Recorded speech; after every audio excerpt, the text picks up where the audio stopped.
Welcome to my channel PR knowledge research centre. आप सभी का स्वागत है हमारे चैनल पर। तो वीडियो शुरू करने से पहले आप सभी से सिर्फ एक ही रिक्वेस्ट है कि अगर आप हमारे चैनल पर नए हैं तो प्लीज हमारे चैनल को सब्सक्राइब कर लीजिए ताकि आने वाले जितने भी वीडियो हैं आपको सबसे पहले नोटिफिकेशन मिल जाए। तो आज के वीडियो में हम लोग करने वाले हैं उत्तर प्रदेश में जितने भी परीक्षा होते हैं उसमें से इसमें इसी पीडीएफ से ही क्वेश्चन आते हैं। वो स्टेट पीसीएस के एग्जाम हो, यूपी पीसीएस या एसएससी लेवल या बीओ या कोई भी लेखपाल वगैरह जिसमें भी जितने भी उत्तर प्रदेश में एग्जाम होंगे उसमें से, ठीक है। तो आज का वीडियो बहुत ही महत्वपूर्ण होने वाला है और इसमें लगभग हम लोग 250 से 300 पेज का ये पीडीएफ है जो कि इसमें हम लोग कवर करने वाले हैं। तो उत्तर प्रदेश से जितने भी क्वेश्चन आते हैं आज सबको इस वीडियो में समाहित किया जाएगा। तो कोशिश है कि लगभग 2 से 3 घंटे का वीडियो होगा और अगर बन सकेगा ये वीडियो तो बन जाएगा, नहीं तो फिर नेक्स्ट वीडियो में किया जाएगा। लेकिन कोशिश रहेगी कि लगभग 2 से 3 ढाई घंटे तक में इस वीडियो को पूरे को समाहित किया जाए। तो लगभग आप लोग भी 2-3 घंटे तक बैठे रहिए प्लीज।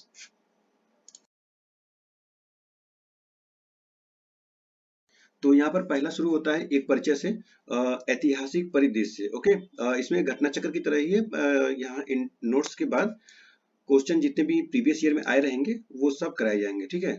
तो बेफिक्र हो जाइए, उत्तर प्रदेश जितने भी क्वेश्चन आते हैं आज के वीडियो से। चलिए शुरू करते हैं हम लोग। यहाँ पर उत्तर प्रदेश में ताम्र प्रसारित संस्कृति के साक्ष्य मेरठ और सहारनपुर से प्राप्त हुए हैं। उत्तर प्रदेश में ताम्र कांस्य संस्कृति हड़प्पा संस्कृति के साक्ष्य आलमगीरपुर, मेरठ, हिंडन नदी, बड़ा गांव एवं हुलास दोनों सहारनपुर से प्राप्त हुए हैं। हुलास खेड़ा से कुषाण काल से गुप्त काल तक के भौतिक अवशेष प्राप्त हुए हैं। यहाँ से कुषाण कालीन 200 मीटर लंबी सड़क, सुनियोजित जल निकासी व्यवस्था, कार्तिकेय की स्वर्ण प्रतिमा, चांदी के आहत सिक्के तथा कुषाणों के ताम्र सिक्के प्राप्त हुए हैं। उत्तर प्रदेश में उत्तर वैदिक संस्कृति के लाल मृद भांड अवशेष के रूप में पाए गए हैं। उत्तर प्रदेश में पूरा पसाड़ कालीन सभ्यता के साक्ष्य इलाहाबाद यानी अब प्रयागराज की बेलन घाटी, सोनभद्र के सिंगरौली घाटी तथा चंदौली के चकिया नामक पुरास्थलों से प्राप्त हुए हैं। बेलन नदी घाटी के पुरास्थलों की खोज एवं खुदाई इलाहाबाद विश्वविद्यालय के प्रोफेसर जी.आर. शर्मा के निर्देशन में कराई गई। बेलन घाटी के लोहदा नाला नामक पुरास्थल से पसाड़ उपकरणों के साथ साथ एक अस्थि निर्मित मातृ देवी की प्रतिमा भी प्राप्त हुई है। इलाहाबाद अब प्रयागराज के मेजा तहसील के चोपानीमांडो पुरास्थल से झोपड़ियां एवं मिट्टी के बर्तनों के अवशेष प्राप्त हुए हैं। मध्य पसाड़ कालीन मानव अस्थि पंजर के कुछ अवशेष प्रतापगढ़ जिले के सरायनाहर राय तथा महदहा नामक स्थान से प्राप्त हुए हैं। मदहा पुरास्थल से अन्य उपकरणों के साथ साथ सील, लोढ़े, गर्त, चूल्हे, सवाधान, अस्थि एवं आवास के साक्ष्य मिले हैं। दमदमा प्रतापगढ़ पुरास्थल से हड्डी एवं सींग के उपकरण व आभूषण, गर्त, चूल्हे तथा 41 मानव समाधान मिले हैं।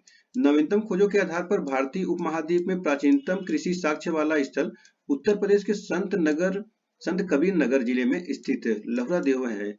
यहाँ से 9000 ईसा पूर्व से 7000 ईसा पूर्व के मध्य चावल के साक्ष्य प्राप्त हुए हैं, ठीक है। उल्लेखनीय है कि इस नवीनतम खोज के पूर्व भारतीय उपमहाद्वीप का प्राचीनतम कृषि साक्ष्य वाला स्थल मेहरगढ़ पाकिस्तान के बलूचिस्तान में स्थित, यहाँ से 7000 ईसा पूर्व के गेहूं के साक्ष्य मिले हैं। जबकि प्राचीनतम चावल के साक्ष्य वाला स्थल कोलडीवा यानी प्रयागराज जिले में बेलन नदी के तट पर स्थित, यहाँ से 6500 यानी 6500 ईसा पूर्व के चावल की भूसी के साक्ष्य मिले हैं, माना जाता था ऐसा।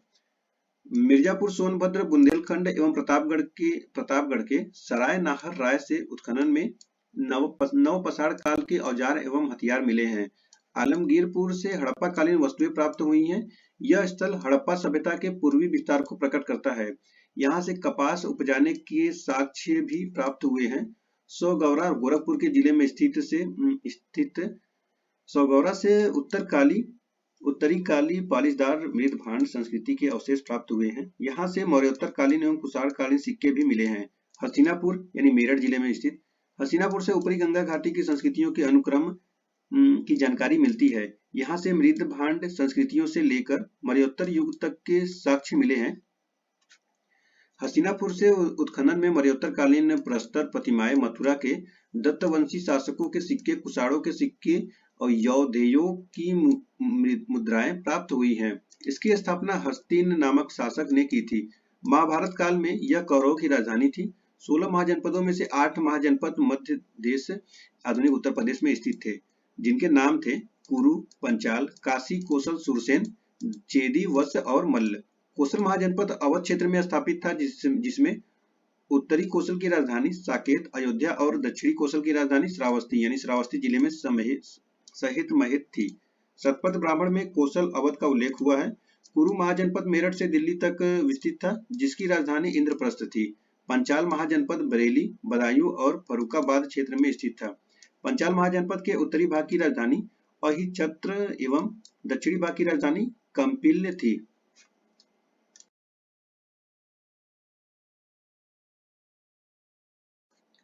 महाजनपद युग में संकीसा फर्रुखाबाद के समीप स्थित पंचाल महाजनपद में प्रमुख नगर था। वर्तमान मथुरा के समीपवर्ती क्षेत्र में स्थिर सुरसेन महाजनपद की राजधानी मथुरा थी। वत्स महाजनपद प्रयागराज के समीपवर्ती इस क्षेत्र में स्थित की राजधानी कोसम वर्तमान में कौशाम्बी क्षेत्र थी।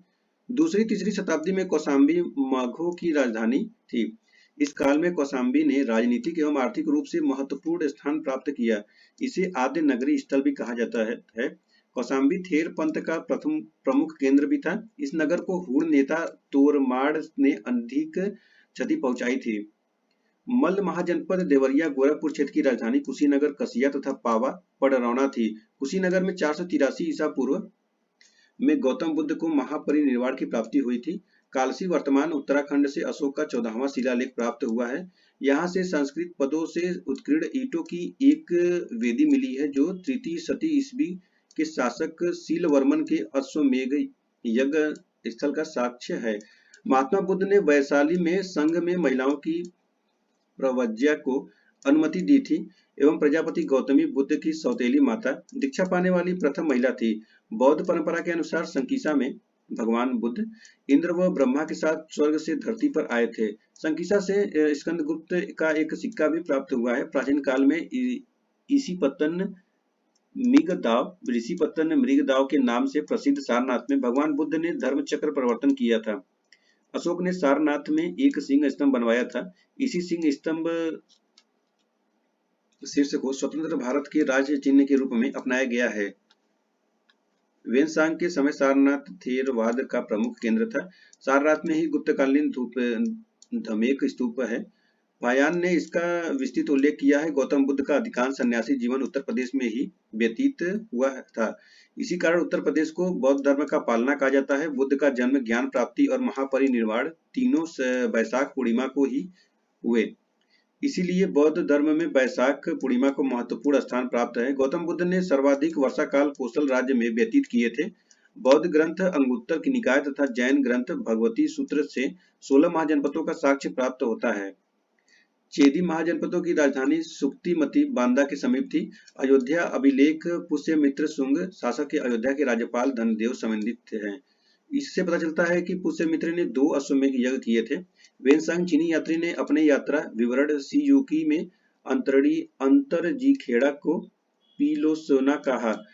उत्तर वैदिक युग से संबंध स्थल अंतरजीखेड़ा एटा जिले में स्थित से गौरिक मृदभांड तथा कृष्ण लोहित मृदभांड संस्कृतियों के अवशेष प्राप्त हुए हैं। अंतरजीखेड़ा से 1000 ईसा पूर्व के लौह प्रयोग, धान की खेती, वृत्ताकार अग्निकुंड और गौरिक तथा कृष्ण लोहित मृदभांड के साक्ष्य प्राप्त हुए हैं।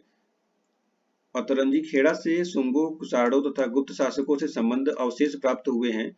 जैन धर्म के 5 तीर्थकरों, प्रथम तीर्थकर भगवान ऋषभदेव, द्वितीय तीर्थकर भगवान अजितनाथ, चतुर्थ तीर्थकर भगवान अभिनंदन तथा पंचम तीर्थकर भगवान सुमतिनाथ तथा 14वें तीर्थकर भगवान अनंतनाथ का जन्म स्थल अयोध्या था।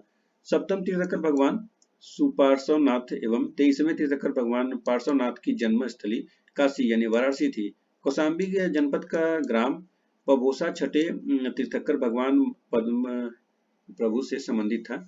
श्रावस्ती तृतीय तीर्थकर भगवान संभवनाथ एवं विख्यात सोमनाथ मंदिर से संबंधित स्थल था। श्रावस्ती 3 प्रमुख व्यापारिक मार्गों उत्तरापथ, दक्षिणापथ, मध्यपथ के केंद्र में स्थित होने के कारण राजनीतिक व्यापारिक गतिविधियों का केंद्र बिंदु था। यहाँ के साहूकार अनाथ पिंडक ने जेतवन महाविहार बौद्धों को अनुदान में दिया था। आजीवक संप्रदाय के प्रवर्तक मक्खली पुत्र गोसाल की जन्मभूमि थी, श्रावस्ती थी। देवताओं के किले के रूप में विख्यात प्राचीन जैन मूर्तियों एवं शिल्प कला हेतु सुप्रसिद्ध स्थल देवगढ़ है। महोबा गोखर पहाड़ पर चट्टानों को काटकर निर्मित 24 तीर्थकरों की प्रतिमाओं हेतु विख्यात है।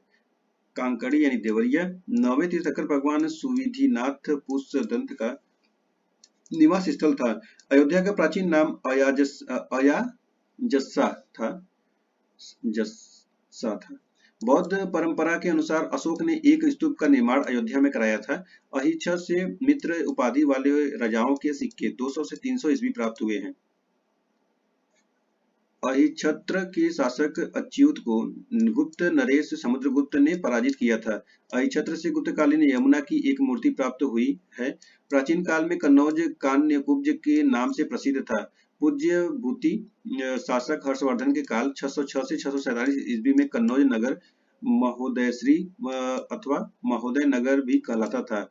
विष्णु धर्मोत्तर पुराण में कन्नौज को महोदय बताया गया है। कन्नौज पर आधिपत्य के लिए गुर्जर प्रतिहारों, पालों एवं राष्ट्रकूटों के मध्य दीर्घकालीन त्रिकोणीय संघर्ष हुआ था। सर्वाधिक समय तक कन्नौज पर गुर्जर प्रतिहारों ने शासन किया था। बौद्ध काल में कपिलवस्तु सिद्धार्थनगर जिले के पिपरावा से साम्य शाक्य गणराज्य की राजधानी थी। कपिल ऋषि के वास स्थान से इस स्थल का नाम कपिलवस्तु पड़ा था। यह श्रावस्ती वाराणसी मार्ग तथा वैशाली पुरुषपुर मार्ग का केंद्र स्थल था।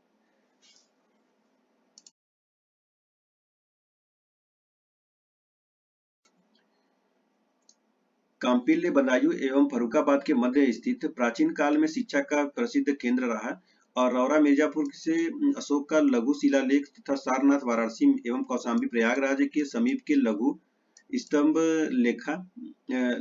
लेख मिला है। सांची एवं सारनाथ के लघु स्तंभ लेख में अशोक अपने महापात्रों को संग भेद रोकने का आदेश देता है। प्रयाग स्तंभ पर अशोक की रानी कुरुवाकी द्वारा दान दिए जाने का उल्लेख है। इसे रानी का अभिलेख भी कहा गया है। प्रयाग के अशोक स्तंभ पर हरिशेर द्वारा रचित समुद्रगुप्त की प्रशस्ति लेख उत्कीर्ण है। काशी का सर्वप्रथम उल्लेख अथर्ववेद में मिलता है। महाभारत के अनुसार इस नगर की स्थापना दिवोदास ने की थी। काशी महाजनपद की राजधानी वाराणसी थी। गढ़वा प्रयागराज में कुमारगुप्त प्रथम के 2 शिलालेख तथा स्कंदगुप्त का एक शिलालेख प्राप्त हुआ है। भीतरी स्तंभ लेख गाजीपुर में पुष्यमित्रों और हुड़ों के साथ स्कंदगुप्त के युद्ध का वर्णन है। देवगढ़ झांसी से प्राप्त पुरातात्विक साक्ष्यों से गुप्त काल के विशेष स्थापत्य एवं मूर्ति कला के साक्ष्य मिले हैं। यहाँ के गुप्तकालीन मंदिरों में दशावतार मंदिर उल्लेखनीय है। यहाँ से जैन तीर्थंकर ऋषभदेव की पुत्री ब्राह्मी द्वारा उत्कीर्णित लिपियों का उल्लेख मिला है। हर्षवर्धन प्रति 5वें वर्ष प्रयाग में महामोक्ष परिषद का आयोजन करता था। हर्षवर्धन का 628 ईसा पूर्व का ताम्र दानपत्र लेख वांस खेड़ा से प्राप्त हुआ है, जिसमें हर्ष का वंशावली, प्रशासनिक संरचना एवं सैनिक अभियानों का उल्लेख है। इस अभिलेखों में हर्षवर्धन द्वारा अहिच्छत्र भुक्ति के मरकट सागर गांव को कर मुक्त करके 2 ब्राह्मणों को दान देने का उल्लेख प्राप्त है। इस अभिलेख में हर्ष के हस्ताक्षरों की अनुलिपि उत्कीर्ण है। गुप्तकालीन मंदिरों में भीतर गांव का मंदिर कानपुर में स्थित चंद्रगुप्त द्वितीय विक्रमादित्य के काल में बनवाया गया था। यह मंदिर केवल ईंटों से ही निर्मित है। इसकी विशेषता शिखर का होना तथा ऊंचे चबूतरे पर निर्मित होना माना जाता है। इसकी छत पिरामिडाकार है। कुषाणों के पूर्वी साम्राज्य की राजधानी मथुरा थी। यहाँ से कुषाणों के सिक्के काफी मात्रा में मिले हैं। समुद्रगुप्त ने मथुरा के शासक गणपति नाग को पराजित किया है। मौर्योत्तर युग में मथुरा एशिया से संबंध रेशम मार्ग से जुड़ा हुआ था। मथुरा साटक वस्त्र निर्माण का प्रमुख केंद्र था। यह श्वेतांबर जैन मत का केंद्र था। यहाँ बौद्ध धर्म की सर्वास्तिवादी विचारधारा का उद्भव एवं विकास हुआ। यहाँ मथुरा कला शैली में बुद्ध की प्रथम मूर्ति निर्मित हुई थी। यहाँ से कनिष्क के 2 अभिलेख प्राप्त हुए हैं। 1435 ईस्वी में मालवा के हुंसगर शाह ने काल्पी पर अधिकार कर लिया था। अकबर के नवरत्नों में शामिल बीरबल काल्पी से संबंध था। यहाँ से बीरबल का रंग महल तथा मुगल कालीन टकसाल के अवशेष प्राप्त हुए हैं। 831 में महोबा में चंदेलों ने अपना राजधानी स्थापित की थी। चंदेलों का राज्य जिजाकभुक्ति यानी जुझौती के नाम से चर्चित था। 1018 ईस्वी में महमूद गजनवी ने मथुरा के मंदिरों को ध्वस्त कर लूटपाट की थी। 1018 से 1019 ईस्वी में महमूद गजनवी ने कन्नौज पर आक्रमण किया था। 1194 ईस्वी में चंदवार यानी इटावा के युद्ध में मोहम्मद गौरी ने गढ़वाल नरेश जयचंद कन्नौज का शासक जो कि इसको पराजित किया था, मतलब जयचंद को पराजित किया था मोहम्मद गौरी ने। आगरा की स्थापना सुल्तान सिकंदर लोदी ने 1504 ईस्वी में की थी। मुगल काल में आगरा शिक्षा प्रमुख केंद्र था। आगरा के समीपवर्ती क्षेत्रों में मुगल काल में नील खेती होती थी, नील की खेती। आगरा के सिकंदरा नामक स्थान पर जहांगीर के काल में अकबर के मकबरे का निर्माण कराया गया। यह मकबरा बगीचे में स्थित है। आगरा यमुना नदी के तट पर स्थित है। यहीं पर जहांगीर ने किले से यमुना नदी के दूसरे तट पर एक सोने की जंजीर लगवाई थी। इस जंजीर को न्याय की जंजीर की संज्ञा दी गई थी। न्याय चाहने वाला कोई भी फरियादी इस जंजीर को खींचकर बादशाह से न्याय की गुहार कर सकता था। आगरा में स्थित मुसम्मन बुर्ज से हरम की महिलाएं पशु युद्ध देखती थी। आगरा में ही मीना बाजार लगता था। मीना बाजार में ही जहांगीर सर्वप्रथम नूरजहां से मिला था। मुगल साम्राज्य के संस्थापक बाबर ने आगरा को अपनी राजधानी बनाया था। आगरा के किले का निर्माण अकबर ने कराया था। नूरजहां ने आगरा में अपने पिता इत्माद-उद-दौला का मकबरा बनवाया था। यह मकबरा श्वेत संगमरमर से निर्मित किया गया है और इसमें अलंकरण के लिए पित्रादुरा शैली का प्रयोग किया गया है। शाहजहां द्वारा निर्मित आगरा का ताजमहल एवं मोती मस्जिद स्थापत्य कला की श्रेष्ठता के प्रतीक हैं। यूरोपीय यात्रियों राल्फ फिंच एवं बर्नियर ने आगरा के वैभव की प्रशंसा की है। सल्तनत काल एवं मुगल काल में कड़ा प्रयागराज के निकट पश्चिम में गंगा तट पर स्थित महत्वपूर्ण इका सूबा था। सुल्तान जलालुद्दीन खिलजी के समय कड़ा का सूबेदार अलाउद्दीन खिलजी था। यहीं से अलाउद्दीन खिलजी ने 1296 ईस्वी में अपना देवगिरी अभियान संपन्न किया। 1296 ईस्वी में ही सुल्तान जलालुद्दीन खिलजी की हत्या अलाउद्दीन खिलजी ने कड़ा में करवा दी थी। कड़ा क्षेत्र में स्वर्ग द्वारी की स्थापना मोहम्मद बिन तुगलक ने की थी। संत मलुक दास की जन्मस्थली कड़ा थी। पूर्व मध्य काल में कालिंजर यानी बांदा जिला पर राजपूतों का शासन स्थापित था। 12वीं शताब्दी ईस्वी के पश्चात कालिंजर तुर्कों, अफगानों, मुगलों आक्रमण से प्रभावित रहा। 1022 ईस्वी में मोहम्मद गजनवी ने कालिंजर को पदाक्रांत किया था। भारत में तुर्कों के आगमन के समय कोइल यानी कोल पर राजपूतों का प्रभुत्व स्थापित था। कुतुबुद्दीन ऐबक ने 1192 ईस्वी में कोइल पर अधिकार स्थापित कर लिया था। सुल्तान बहलोल लोदी के समय कोइल का स्थानीय शासक ईसा खां था, जिसने बहलोल लोदी की अधीनता स्वीकार कर ली थी। 1193 ईस्वी में कुतुबुद्दीन ऐबक ने बरन को दिल्ली सल्तनत का अंग बना लिया था। कुतुबुद्दीन ऐबक ने चंदेल शासक परमर्दिदेव को 1202 ईस्वी में कालिंजर में पराजित किया था। 1545 ईस्वी में कालिंजर के सैन्य अभियान के दौरान ही बारूद विस्फोट से शेरशाह सूरी की मृत्यु हुई थी। मुगल सम्राट अकबर ने 1569 ईस्वी में कालिंजर के शासक रामचंद्र को पराजित कर यहाँ आधिपत्य स्थापित कर लिया था। 12वीं शताब्दी के अंत में कुतुबुद्दीन ऐबक ने कालपी जालौन जिला को दिल्ली सल्तनत का अंग बना लिया था। 1659 ईस्वी में औरंगजेब ने खजुहा के युद्ध में शाह शुजा को पराजित कर उत्तराधिकार युद्ध में निर्णायक सफलता प्राप्त की थी। 1670 ईस्वी में औरंगजेब ने मथुरा के कृष्ण मंदिर वीर सिंह बुंदेला द्वारा निर्मित को नष्ट किया था। भरतपुर राज्य की राजधानी मथुरा थी, जो सूरजमल जाट के समय गौरवान्वित हुई। पृथ्वीराज चौहान के समय गढ़कुंडार का चंदेल शासक परमाल था, जिसे पराजित कर पृथ्वीराज चौहान ने यह अधिकार कर लिया था। पृथ्वीराज के सेनानायक खेत सिंह ने गढ़कुंडार में खंगार राज्य की स्थापना की थी। 14वीं शताब्दी में चुनार पर चंदेलों का शासन स्थापित था। मुगल सम्राट बाबर ने चुनार पर अधिकार स्थापित किया था। शेरशाह सूरी के दमन के क्रम में हुमायूं के चुनार के किले की घेराबंदी की थी, परंतु शेरशाह ने चुनार पर अपना नियंत्रण स्थापित करने में सफलता प्राप्त की थी। फिरोज शाह तुगलक ने अशोक स्तंभ मेरठ से मांगकर दिल्ली में स्थापित कराया था।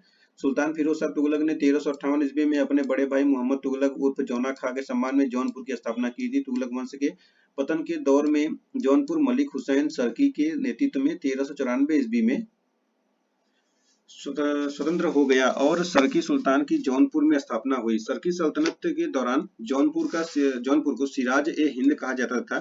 सल्तनत काल में बदायूं सर्वाधिक महत्वपूर्ण इक्ता था। सुल्तान बनने से पूर्व इल्तुतमिश बदायूं का इक्तादार था। सूफी संत शेख निजामुद्दीन औलिया एवं इतिहासकार अब्दुल कादिर बदायूनी का संबंध बदायूं से था। इतिहासकार जियाउद्दीन बरनी बुलंदशहर जिले में स्थित बरन का निवासी था। बदायूं दिल्ली का लखनौती व्यापारिक मार्ग का प्रमुख केंद्र था। सुल्तान बलबन के समय गढ़ कुंडार पर बुंदेलों ने अधिकार कर लिया था, जो 1531 ईस्वी तक इनकी राजधानी रही थी। बादशाह अकबर ने प्रयाग की पुनर्स्थापना कर इसे इलाहाबाद नाम दिया था। यहाँ के किले का निर्माण भी अकबर ने कराया था। इलाहाबाद का नाम परिवर्तित करके अब प्रयागराज कर दिया गया है। अकबर फतेहपुर सिकरी आगरा के निकट के शेख सलीम चिश्ती के कारण पवित्र भूमि मानता था। सलीम यानी जहांगीर का जन्म फतेहपुर सिकरी में शेख सलीम की खानकाह में हुआ था। फतेहपुर सिकरी के स्थापत्य के उदाहरण शेख सलीम चिश्ती का मकबरा, बुलंद दरवाजा जामा मस्जिद, जोधाबाई का महल दीवाने खास, बीरबल का महल, मरियम का महल, पंचमहल आदि है। सिकंदरा में मुगल सम्राट अकबर ने अपना मकबरा बनवाया था, जिसे 1613 ईस्वी में सम्राट जहांगीर ने पूर्ण कराया था। 1707 ईस्वी में औरंगजेब की मृत्यु से 1757 ईस्वी में प्लासी के युद्ध तक वर्तमान उत्तर प्रदेश में 5 स्वतंत्र राज्य स्थापित हो चुके थे। मेरठ तथा बरेली के उत्तर में नाजिब खान नामक पठान नेता का राज्य था। दोआब के क्षेत्र में रुहेलों के अंतर्गत रुहेलखंड राज्य स्थापित था। फर्रुखाबाद के बंगस पठानों के अंतर्गत मध्य दोआब का राज्य स्थापित था। अवध एवं पूर्वी उत्तर प्रदेश के जिलों पर अवध के नवाब का शासन था। बुंदेलखंड क्षेत्र पर मराठों का राज्य स्थापित था। 29 मई 1658 को सामूगढ़ के युद्ध में दारा के नेतृत्व में शाही सेना की पराजय औरंगजेब व मुराद की संयुक्त सेना से हुई थी। युद्ध में विजय प्राप्त करने पर औरंगजेब ने शाहजहां को आजीवन नजरबंद कर दिया था। मुराद को छल से बंदी बना लिया और स्वयं को बादशाह घोषित कर दिया था। संभल में मुगल बादशाह बाबर ने मस्जिद का निर्माण कराया था। 1613 ईस्वी में ओरछा शासक वीर सिंह बुंदेला ने झांसी की स्थापना की थी।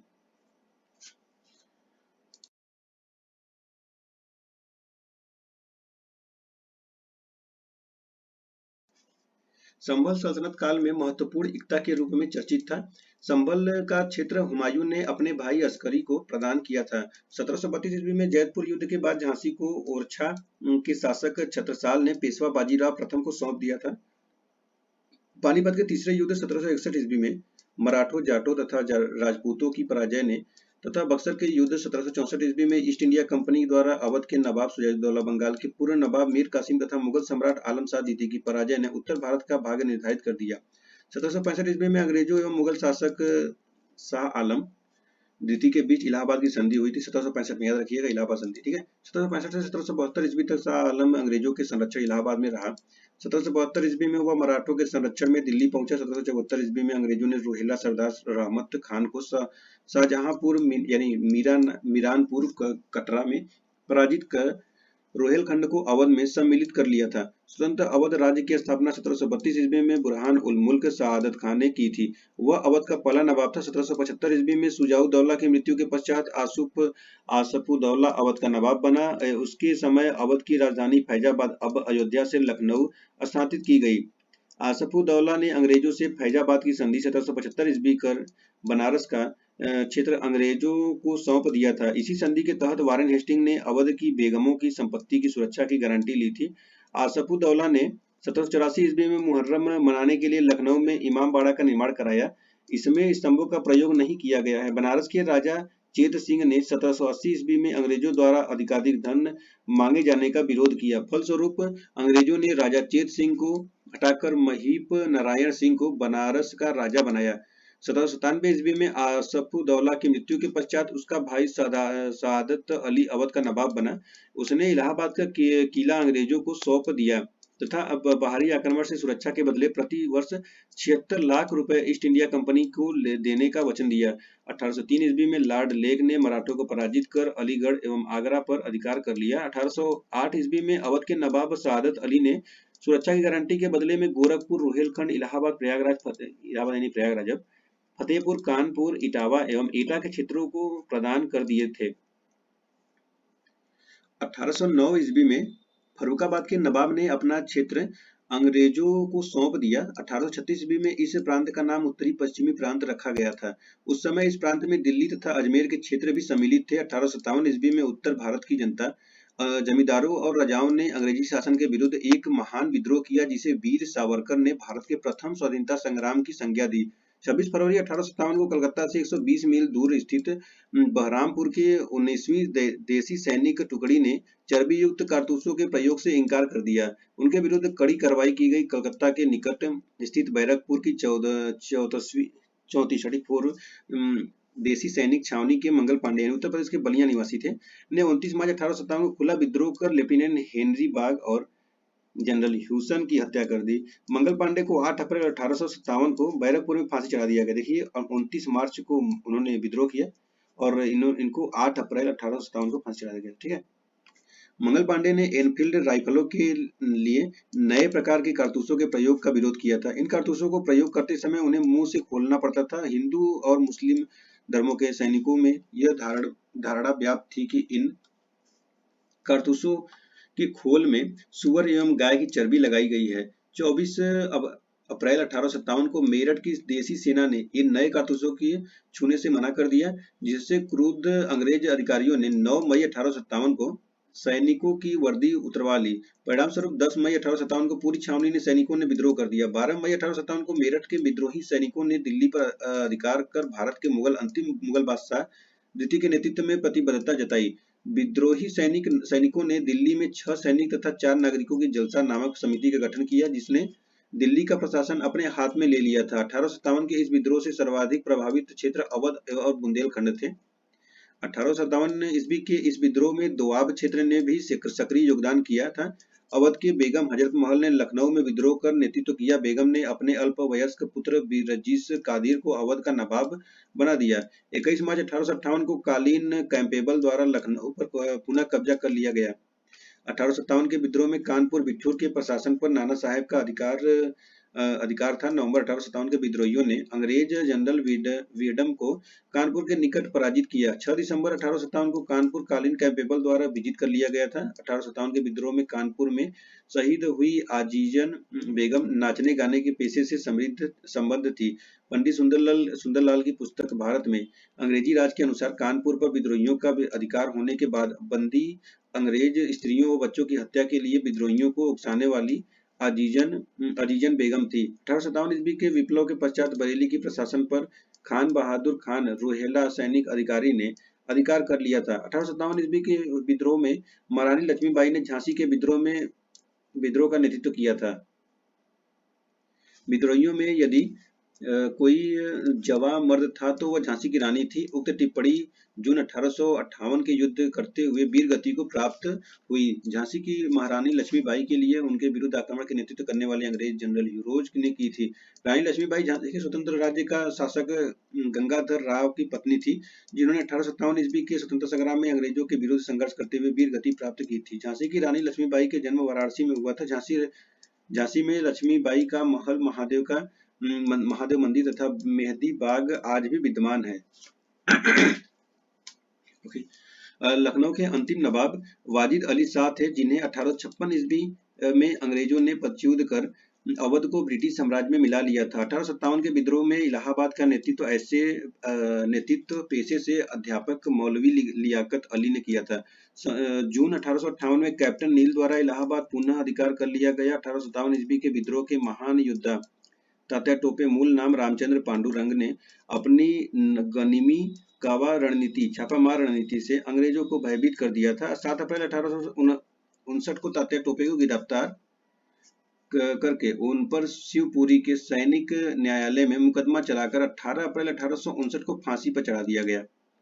संयुक्त प्रांत में 1857 ईस्वी के विद्रोह में स्थानीय जनता ने अगस्त 1857 से भाग लेना आरंभ किया। जून 1858 में संयुक्त प्रांत यानी वर्तमान उत्तर प्रदेश में विद्रोह पूरी तरह से समाप्त हो गया।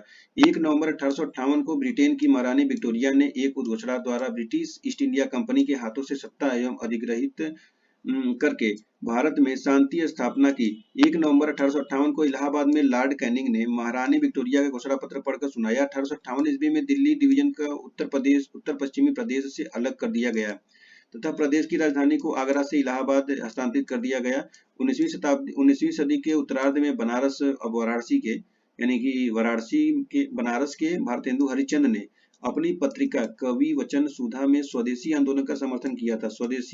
विदेशी शासन के खिलाफ जिहाद का नारा देने के उद्देश्य से 1866 ईस्वी में मोहम्मद कासिम नैनोतवी एवं रशीद अहमद गंगोई ने देवबंद में इस्लामी मदरसे यानी दार उल उलूम की स्थापना की। देवबंद आंदोलन की शुरुआत मौलाना हुसैन एवं अन्य द्वारा 1866 ईस्वी में हुई। अलीगढ़ में सर सैयद अहमद खां द्वारा 1875 ईस्वी में स्थापित मोहम्मद एंग्लो ओरिएंटल विद्यालय का वर्तमान नाम अलीगढ़ मुस्लिम विश्वविद्यालय है। सर सैयद अहमद खान ने मुसलमानों की स्थिति सुधारने के लिए अलीगढ़ आंदोलन चलाया था।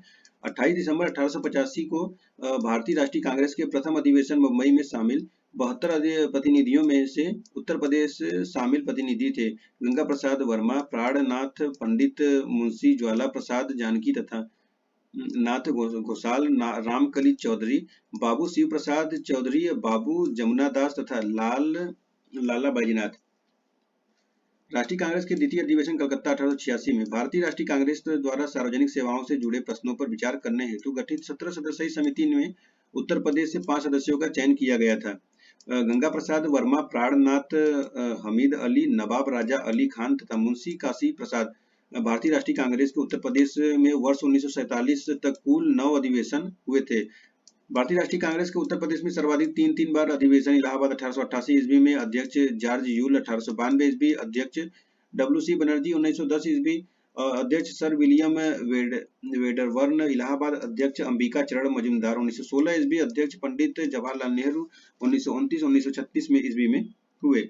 इलाहाबाद एवं लखनऊ के अतिरिक्त 3 अन्य शहरों उत्तर प्रदेश के भारतीय राष्ट्रीय कांग्रेस के अधिवेशन वर्ष 1905 ईस्वी में बनारस यानी अध्यक्ष इसके गोपाल कृष्ण गोखले, वर्ष 1925 में कानपुर अध्यक्ष श्रीमती सरोजिनी नायडू तथा वर्ष 1946 में मेरठ में अध्यक्ष आचार्य जेपी कृपलानी हुए। 1888 में प्रांत के गवर्नर सर ऑकलैंड काल्विन ने इलाहाबाद के कांग्रेस अधिवेशन में रुकावट डालने का प्रयत्न किया था। बनारस के राजा शिव प्रसाद सितारे हिंद भी कांग्रेस के विरोधी तथा अंग्रेजों के पक्षधर थे। वर्ष 1916 में कांग्रेस और मुस्लिम लीग का अधिवेशन एक साथ लखनऊ में संपन्न हुआ था। इसी सम्मेलन में प्रसिद्ध कांग्रेस लीग समझौता हुआ था। कांग्रेस के इस अधिवेशन की अध्यक्षता अंबिका चरण मजूमदार ने की थी। उत्तर प्रदेश तत्कालीन नाम संयुक्त प्रांत कांग्रेसी कमेटी का प्रथम सम्मेलन वर्ष 1908 में पंडित मोतीलाल नेहरू की अध्यक्षता में हुआ था। अक्टूबर 1920 में उत्तर प्रदेश के कांग्रेस प्रांतीय सम्मेलन का आयोजन डॉक्टर भगवान दास की अध्यक्षता में मुरादाबाद में किया गया था। मुरादाबाद में कांग्रेस के प्रांतीय सम्मेलन में महात्मा गांधी के ऐतिहासिक प्रस्ताव असहयोग आंदोलन को स्वीकार किया गया। अक्टूबर 1921 में मौलाना हसरत मोहानी की अध्यक्षता में आगरा में हुए उत्तर प्रदेश कांग्रेस सम्मेलन में ब्रिटेन के युवराज प्रिंस ऑफ वेल्स की भारत यात्रा के बहिष्कार का निर्णय लिया गया। जून 1920 में इलाहाबाद में महात्मा गांधी की अध्यक्षता में खिलाफत कमेटी की बैठक में खिलाफत आंदोलन के प्रस्ताव को पास किया गया। 4 फरवरी 1922 को गोरखपुर स्थित चौरी चौरा नामक स्थान पर भीड़ ने एक पुलिस स्टेशन को घेर कर जला दिया, जिसमें 23 पुलिसकर्मियों की मृत्यु हो गई थी। इस घटना से आहत होकर गांधी जी ने 12 फरवरी 1922 को समय से पूर्व ही असहयोग आंदोलन को समाप्त करने की घोषणा कर दी थी। असहयोग आंदोलन के दौरान बनारस में राष्ट्रीय शिक्षा के विकास हेतु काशी विद्यापीठ की स्थापना की गई थी। अगस्त 1928 में लखनऊ राजा महमूदाबाद के भव्य महल के बाग में सर्वदलीय सम्मेलन आयोजित किया गया था। नवंबर 1928 में साइमन कमीशन का लखनऊ में बहिष्कार किया गया था। इसका नेतृत्व पंडित जवाहरलाल नेहरू ने किया था। वर्ष 1923 में चितरंजन दास मोतीलाल नेहरू ने इलाहाबाद में स्वराज पार्टी की स्थापना की थी। इसके अध्यक्ष CR दास तथा महासचिव मोतीलाल नेहरू थे। याद रखिए, ये क्वेश्चन आता है। अध्यक्ष कौन था? CR दास और महासचिव मोतीलाल नेहरू। भारतीय कम्युनिस्ट पार्टी का प्रथम सम्मेलन पेरियार की अध्यक्षता में दिसंबर 1925 में कानपुर में हुआ था। सितंबर 1924 में कानपुर के एक पत्रकार सत्यभक्त ने भारतीय कम्युनिस्ट पार्टी की स्थापना की थी। प्रताप एवं प्रभु वोल्शेविज्म का प्रचार प्रसार करने वाले कानपुर से छपने वाले अखबार थे। वर्ष 1918 में गौरीशंकर मिश्र, इंद्र नारायण द्विवेदी तथा मदन मोहन मालवीय ने उत्तर प्रदेश किसान की सभा की स्थापना की थी। बाबा रामचंद्र ने 17 अक्टूबर 1920 को प्रतापगढ़ में अवध किसान सभा का गठन किया। संयुक्त प्रांत में लखनऊ के समवर्ती क्षेत्र में वर्ष 1920 से 22 के मध्य किसानों के बीच चले एक आंदोलन का नेतृत्व मदारी पासी नामक किसान ने किया था। यह आंदोलन लखनऊ, मलिहाबाद, हरदोई, उन्नाव, फतेहपुर तथा फर्रुखाबाद तक फैला हुआ था। उत्तर प्रदेश में द्वितीय किसान आंदोलन का नेतृत्व पंडित जवाहरलाल नेहरू ने किया था। जवाहरलाल नेहरू ने इलाहाबाद में कर बंदी आंदोलन का नेतृत्व किया था। इस आंदोलन में जयप्रकाश नारायण एवं लाल बहादुर शास्त्री नेहरू जी के अन्य सहयोगी थे। वर्ष 1924 में चंद्रशेखर आजाद के द्वारा कानपुर में हिंदुस्तान रिपब्लिकन एसोसिएशन की स्थापना की गई। इस संगठन में सचिंद्र नाथ सन्याल, योगेश चंद्र चटर्जी, राम प्रसाद बिस्मिल, राजेंद्र लाहिड़ी इत्यादि क्रांतिकारी शामिल थे। चंद्रशेखर आजाद ने वर्ष 1928 में हिंदुस्तान सोशलिस्ट रिपब्लिकन एसोसिएशन की स्थापना की, जिसका मुख्यालय आगरा में बनाया गया था। 9 अगस्त 1925 को लखनऊ के निकट काकोरी में क्रांतिकारियों ने ट्रेन डकैती कर सरकारी खजाने को लूट लिया था। इस कांड में शामिल राम प्रसाद बिस्मिल, अशफाक उल्ला खां, राजेंद्र लाहिड़ी तथा रोशन सिंह को फांसी तथा राम प्रसाद खत्री एवं मनमथ नाथ गुप्त आदि को दीर्घकालीन कारावास का दंड दिया गया। राम प्रसाद बिस्मिल को गोरखपुर, अशफाक उल्ला खां को फैजाबाद अब अयोध्या, रोशन सिंह को नैनी यानी इलाहाबाद अब प्रयागराज, राजेंद्र लाहिड़ी को गोंडा में फांसी दी गई। इस कांड में क्रांतिकारियों की तरफ से मुकदमा चंद्र भानु गुप्त ने लड़ा था। चंद्रशेखर आजाद ने वर्ष 1928 में सैंडर्स नामक पुलिस की अधिकारी की हत्या कर दी थी। चंद्रशेखर आजाद 27 फरवरी 1931 को इलाहाबाद के एल्फ्रेड पार्क, वर्तमान चंद्रशेखर आजाद पार्क में पुलिस से मुकाबला करते हुए स्वयं को गोली मारकर वीर गति को प्राप्त हो गए। क्रांतिकारी शिव वर्मा, डॉक्टर गया प्रसाद कटियार तथा जयदेव कपूर को सहारनपुर में क्रांतिकारियों द्वारा संचालित बम फैक्ट्री के साथ गिरफ्तार कर लिया गया था। वर्ष 1926 के चुनाव में संयुक्त प्रांत में नेशनलिस्ट पार्टी को सबसे अधिक सीटें प्राप्त हुई। वर्ष 1937 के निर्वाचनों में संयुक्त प्रांत की विधानसभा में निर्वाचित होकर आने वाले कुल 64 मुस्लिम स्थानों में विभिन्न पार्टियों को प्राप्त स्थान इस प्रकार थे। मुस्लिम लीग 29, स्वतंत्र उम्मीदवार 24, Congress 1, national agriculturist party of Agra 7, national agriculturist party of Awadh 3। इस निर्वाचन में 164 सामान्य सदस्यों में पार्टियों को प्राप्त स्थान इस प्रकार थे: Congress 134, national agriculturist party of Agra 6 और national agriculturist party of Awadh 9, liberal 1 तथा स्वतंत्र उम्मीदवार 14। 1 अप्रैल 1937 को संयुक्त प्रांत के राज्यपाल सर हैरी हेग ने नवाब छतारी के नेतृत्व में अल्पमत सरकार गठित की थी। संयुक्त प्रांत में मोहनलाल सक्सेना ऐसे कांग्रेसी नेता थे जो पंडित जवाहरलाल नेहरू की इच्छा के विरुद्ध मुस्लिम लीग से गठबंधन करने के समर्थक थे। गोविंद बल्लभ पंत संयुक्त प्रांत में वर्ष 1937 में गठित कांग्रेस सरकार के प्रधानमंत्री थे। अक्टूबर 1939 में गांधी जी द्वारा आंदोलन का प्रस्ताव पारित करते ही संयुक्त प्रांत की कांग्रेस सरकार ने देश की अन्य कांग्रेसी सरकारों के साथ त्यागपत्र दे दिया। संयुक्त प्रांत में समाजवादी दल के नेतृत्व संपूर्णानंद कमलापति त्रिपाठी तथा तारापद भट्टाचार्य ने किया था। अप्रैल 1934 में अखिल भारतीय कांग्रेस के समिति के सदस्य संपूर्णानंद ने बनारस से भारत के लिए प्रायोगिक समाजवादी कार्यक्रम, इसमें जमींदारी प्रथा का उन्मूलन, उद्योगों, बैंकों एवं भूमि का राष्ट्रीयकरण शामिल था, पर एक चर्चा प्रकाशित किया था। इंडिपेंडेंस फॉर इंडिया लीग की स्थापना जवाहरलाल नेहरू एवं सुभाष चंद्र बोस ने की थी। भारत छोड़ो आंदोलन के दौरान गांधी जी को पूना के आगा खां महल में तथा जवाहरलाल नेहरू को इलाहाबाद के नैनी सेंट्रल जेल में बंदी बनाकर रखा गया था। 16 अगस्त 1942 को संयुक्त प्रांत के बलिया में भारत छोड़ो आंदोलन के पक्ष में प्रबल जन संघर्ष छिड़ गया। परिणाम स्वरूप चित्तू पांडे के नेतृत्व में बलिया में एक राष्ट्रीय सरकार का गठन किया गया। लखनऊ में वर्ष 1936 में प्रोफेसर एनजी रंगा, इंदु लाल याज्ञिक एवं स्वामी सहजानंद सरस्वती के नेतृत्व में अखिल भारतीय किसान सम्मेलन का आयोजन किया गया। स्वामी सहजानंद सरस्वती, इसके अध्यक्ष प्रोफेसर एनजी रंगा महासचिव चुने गए। 9 अप्रैल 1938 को गांधी जी के घोषित आदेशों के अनुसार मद्य निषेध लागू करने के लिए सर्वप्रथम एटा एवं मैनपुरी जिलों को चुना गया था। 15 अगस्त 1947 को भारत को स्वतंत्रता प्राप्त होते ही संयुक्त प्रांत में प्रथम कांग्रेसी सरकार का गठन पंडित गोविंद बल्लभ पंत के नेतृत्व में हुआ था। अंग्रेजी राज्य की स्थापना के प्रथम चरण में यह प्रांत अवध के अतिरिक्त बंगाल प्रेसिडेंसी का ही एक हिस्सा था और इसे सुविधा अनुसार पश्चिमी प्रांत के नाम से जाना जाता था। 1833 ईस्वी में आगरा प्रेसिडेंसी का निर्माण कर इसे बंगाल प्रेसिडेंसी से अलग कर दिया गया था।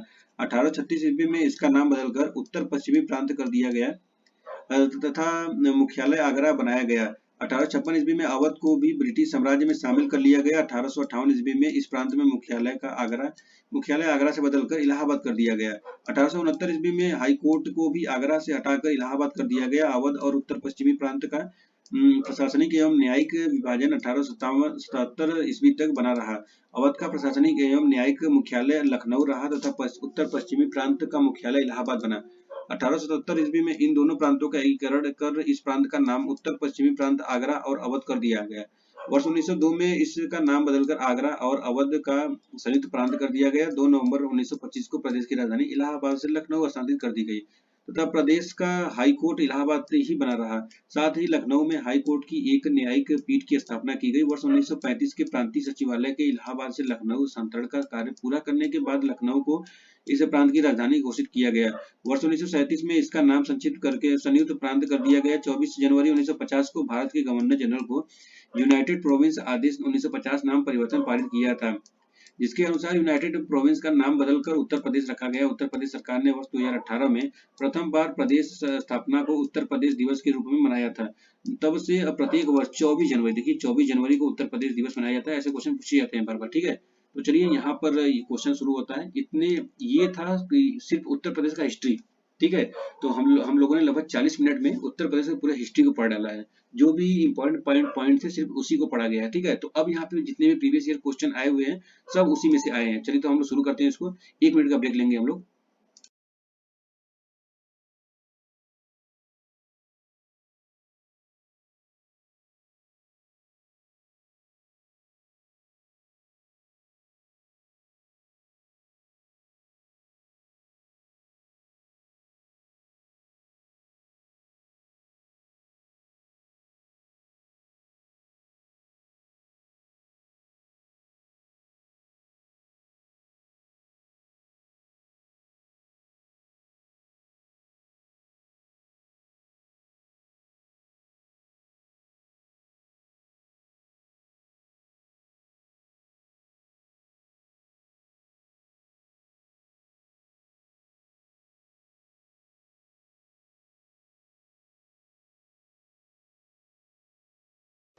तो चलिए शुरू करते हैं। यहाँ पे हम लोग पहला क्वेश्चन है, उत्तर प्रदेश की संस्कृति का एक ऐतिहासिक पूर्व काल है, इसमें निम्नलिखित में से कौन सम्मिलित है?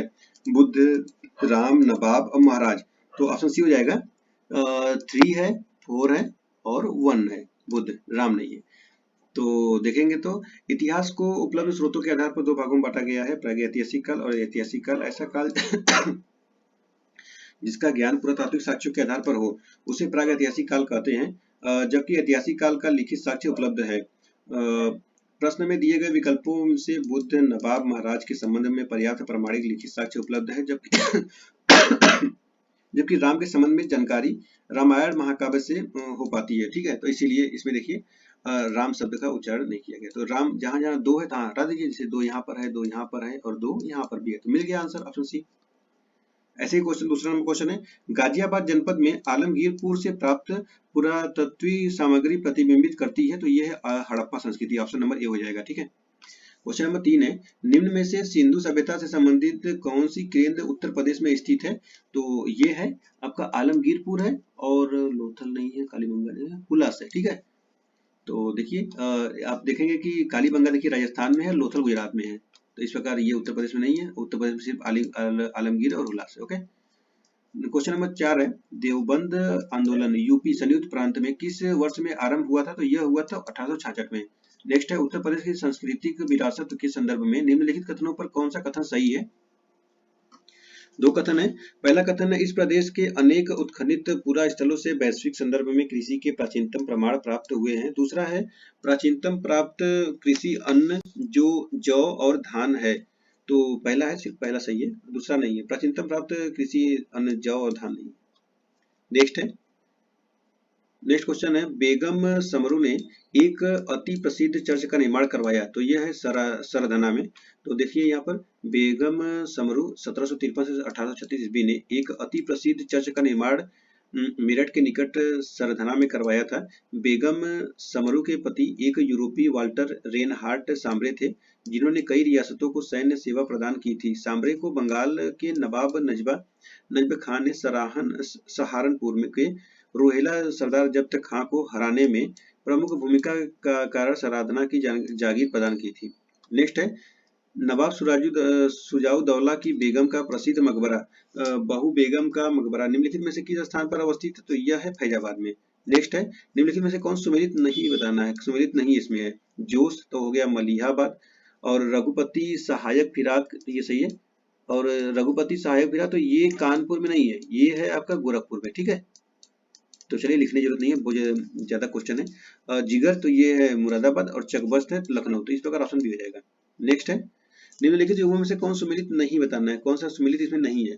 तो आपका देखिए, अमीर खुसरो एटा और मिर्जा गालिब आगरा, जोश है महिलाबाद मलिहाबाद और राम प्रसाद मिश्र। तो ये राम प्रसाद मिश्र, ये इनका जन्म इलाहाबाद में नहीं हुआ था, ये इनका जन्म हुआ था आपका शाहजहांपुर में, देखिए यहाँ पर, ठीक है, 1897 ईस्वी में। आगे बढ़ते हैं, निम्नलिखित में से किसका जन्म आगरा में हुआ था। तो ये हुआ था मीर का हुआ था और गालिब का हुआ था। नेक्स्ट है, भारत सरकार के संस्कृति मंत्रालय ने आजादी का अमृत महोत्सव के एक अंग के रूप में जून 2021 में शहीद राम प्रसाद बिस्मिल की जयंती उत्तर प्रदेश में निम्नलिखित में से किस स्थान पर मनाई। तो ये मनाया था शाहजहांपुर में, ऑप्शन नंबर बी हो जाएगा। नेक्स्ट है, इलाहाबाद स्थित एल्फ्रेड पार्क का पुनर्नामकरण किया गया, तो यह किया गया चंद्रशेखर आजाद के नाम पर, ऑप्शन बी। नेक्स्ट है, मोतीलाल नेहरू बाल संग्रहालय स्थित है, तो यह है लखनऊ में। भारत कला भवन संग्रहालय अवस्थित है, तो यह है वाराणसी में। नेक्स्ट है, निम्न में से कौन सुमेलित नहीं है। विंध्याचल मिर्जापुर में, हस्तिनापुर मेरठ में, देव शरीफ बाराबंकी, श्रृंगवेरपुर फैजाबाद, ये गलत है। ये है आपका इलाहाबाद में, यानी कि अब है प्रयागराज। ओके, अब तो ऑप्शन डी हो जाएगा सही। महर्षि वाल्मीकि आश्रम स्थापित है, तो यह है बिठूर में। विख्यात भारत माता मंदिर स्थित है, तो यह है वाराणसी में भारत माता मंदिर। और सारनाथ स्थित है, तो यह है आपका उत्तर प्रदेश में, ऑप्शन डी हो जाएगा। आगरा स्थित दयाल बाग संबंधित है, तो ऑप्शन डी हो जाएगा राधा स्वामी पंथ से। देखिए मिलान करने वाला क्वेश्चन है, और ये पीसीएस में ऐसे क्वेश्चन बहुत सारे, बहुत उसके फेवरेट क्वेश्चन समझिए। तो फतेहपुर सीकरी आपका हो जाएगा अकबर। और जौनपुर सिटी, तो जौनपुर सिटी हो जाएगा आपका फिरोज शाह तुगलक। आगरा सिटी, तो आगरा सिटी हो जाएगा सिकंदर लोदी, एक ही बचा है इल्तुतमिश, जामा मस्जिद बनाई इल्तुतमिश। तो इस प्रकार 3 4 2 1 ऑप्शन नंबर 1। नेक्स्ट है, चुनारगढ़ में अनूप वेदिका है जिनकी वे हैं, तो वे है भर्त हरि। चुनारगढ़ पूर्वी प्रदेश में चुनार स्थित है। 3400 वर्ग में गज में फैले इस गढ़ के अंदर सोनवा मंडप, 52 खंबा और सौर घड़ी तथा भर्त हरि का समाधि आदि दर्शनीय विरासतें हैं। ठीक है, आगे बढ़ते हैं। नेक्स्ट क्वेश्चन है, नेक्स्ट क्वेश्चन फिर से मिलान करने वाला क्वेश्चन है। कनक भवन, कनक भवन ये हो जाएगा आपका बाराबंकी अयोध्या में हो जाएगा। और कामदगिरी पर्वत, तो कामदगिरी पर्वत हो जाएगा चित्रकूट में। कालिंजर दुर्ग ये हो जाएगा बांदा। और देव शरीफ ये है बाराबंकी में है। तो इस प्रकार हो जाएगा आपका 4 3 2 1 ऑप्शन नंबर बी। नेक्स्ट है, सूची 1 को सूची 2 से फिर से मिलाना है। उत्तर प्रदेश में ऐतिहासिक इमारत है, और यह स्थान है, बताना कहाँ पर है। 84 गुंबद कहाँ है। तो ये है आपका जालौन में। जामा मस्जिद मुरादाबाद। बुद्ध स्तूप ये कुशीनगर। और कामदगिरी पर्वत ये है चित्रकूट। तो इस प्रकार हो जाएगा 4 3 2 1 ऑप्शन नंबर सी। नेक्स्ट है, लखनऊ महानगर के संबंध में निम्न कथनों पर विचार कीजिए। 3 कथन यहाँ पर दिए गए हैं। पहला कथन है, 18वीं सदी के उत्तरार्ध में नवाब आसफउद्दौला ने नगर को नियोजित तरीके से विकसित किया। तो और दूसरा है, ब्रिटिश काल में सर हरकोर्ट बटलर ने इसके सुगठित विकास पर ध्यान दिया। और तीसरा है, महानगर की कुल भूमि 23% भाग पर रिहायशी क्षेत्र पाया जाता है। तो इस पर कौन सा कथन सही बताना है। तो देखिए इसमें 1 और 2 सही है, तो इस प्रकार ऑप्शन हो जाएगा बी। ठीक है, तीसरा वाला गलत है। नेक्स्ट है, सूची 1 को सूची 2 से इसमें फिर से मिलाना है। तो कांग्रेस अधिवेशन और उत्तर प्रदेश में कांग्रेस का अधिवेशन स्थान तो 1892 में हुआ था आपका यहाँ हुआ था, मेरा इलाहाबाद में हुआ था। 1905 में, तो 1905 में हुआ था वाराणसी में। और 36 में हुआ था लखनऊ में। और 46 में मेरठ में। तो इस प्रकार हो जाएगा आपका 2413 ऑप्शन नंबर सी। नेक्स्ट है, निम्नलिखित में से उत्तर प्रदेश के किस जनपद में कालिंजर का किला है। तो यह है बांदा में, ऑप्शन बी। नेक्स्ट है, यूपी को समय समय पर दिए गए नामों को संबंधित वर्षों से सुमेलित करे, कूट को सही उत्तर प्राप्त करें। उत्तर पश्चिमी में तो अभी इसमें हुआ था आपका 1836 में। 1836 ये है आपका 4 नंबर।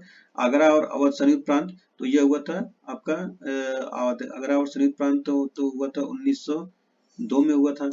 और संयुक्त प्रांत आपका हुआ था 1937 में, और उत्तर प्रदेश ये 1950 में हुआ था। तो एक ऑप्शन यहाँ पे गलत है, तो यहाँ पे हो जाएगा 1902। ठीक है, तो इस प्रकार अगर रहता तो क्या होता है, तो 4 3 और 1 2 4 3 और 2, ये ऑप्शन सी हो जाता है इसमें। ठीक है, तो इसलिए बार देखिए यहाँ मिला देख सकते हैं 1836, 1902, 1937 और उत्तर प्रदेश 1950। उत्तर प्रदेश दिवस किस स्थिति को मनाया जाता है, तो मनाया जाता है 24 जनवरी को। हर 24 जनवरी को मनाया जाता है। प्रथम बार मनाया गया था स्थापना 2018 में। चलिए अब पढ़ते हैं हम लोग राजनीतिक परिदृश्य। तो राजनीतिक परिदृश्य को हम लोग यहाँ नोट्स को छोड़कर चलते हैं, हम लोग डायरेक्ट क्वेश्चन चलते हैं और उसमें एक्सप्लेनेशन पढ़ेंगे इसमें। ठीक है, एक्सप्लेनेशन चलेंगे पढ़ के। पहला क्वेश्चन इसमें राजनीतिक परिदृश्य में, उत्तर प्रदेश के प्रथम राज्यपाल थे, तो यह थे सरोजिनी नायडू। उत्तर प्रदेश की प्रथम राज्यपाल, भारत की प्रथम महिला राज्यपाल श्रीमती सरोजिनी नायडू 15 अगस्त 1947 से 2 मार्च 1949 तक थी। वर्तमान में श्रीमती आनंदीबेन ममता भाई पटेल यानी आनंदीबेन पटेल हैं उत्तर प्रदेश की। नेक्स्ट है, निम्नलिखित में कौन उत्तर प्रदेश के मुख्यमंत्री नहीं थे, इसमें नहीं बताना है। गोविंद बल्लभ पंत थे, हेमवती नंदन बहुगुणा थे, नारायण दत्त तिवारी थे, कृष्ण चंद्र पंत नहीं थे। तो भारत सरकार अधिनियम 1935 के अनुसार संयुक्त प्रांत आगरा व अवध की आधिकारिक नाम संक्षिप्त करके संयुक्त प्रांत कर दिया गया। इस संयुक्त प्रांत के पहले मुख्यमंत्री सर नवाब मोहम्मद अहमद सईद खान, नवाब छतारी प्रीमियर 3 अप्रैल 1937, 16 जुलाई 1937 तक थे। तत्पश्चात गोविंद बल्लभ पंत 17 जुलाई 1937 से 2 नवंबर 1937, 1 अप्रैल 1946 से 25 जनवरी 1950 तक प्रीमियर मुख्यमंत्री तथा 26 जनवरी 1950 से 27 दिसंबर 1954 तक लगातार उत्तर प्रदेश के मुख्यमंत्री रहे। चूंकि 24 जनवरी 1950 को संयुक्त प्रांत नाम परिवर्तित हो गया था। चलिए आगे बढ़ते हैं, देखते हैं क्वेश्चन। नीचे जो उत्तर प्रदेश के मुख्यमंत्री रहे हैं तो कौन कौन रहे हैं उनको बताना है। तो देखिए इसमें चरण सिंह रहे हैं और कब कब रहा गया, इसमें टाइम पीरियड बताना है। ठीक है, सभी लोग इसमें थे।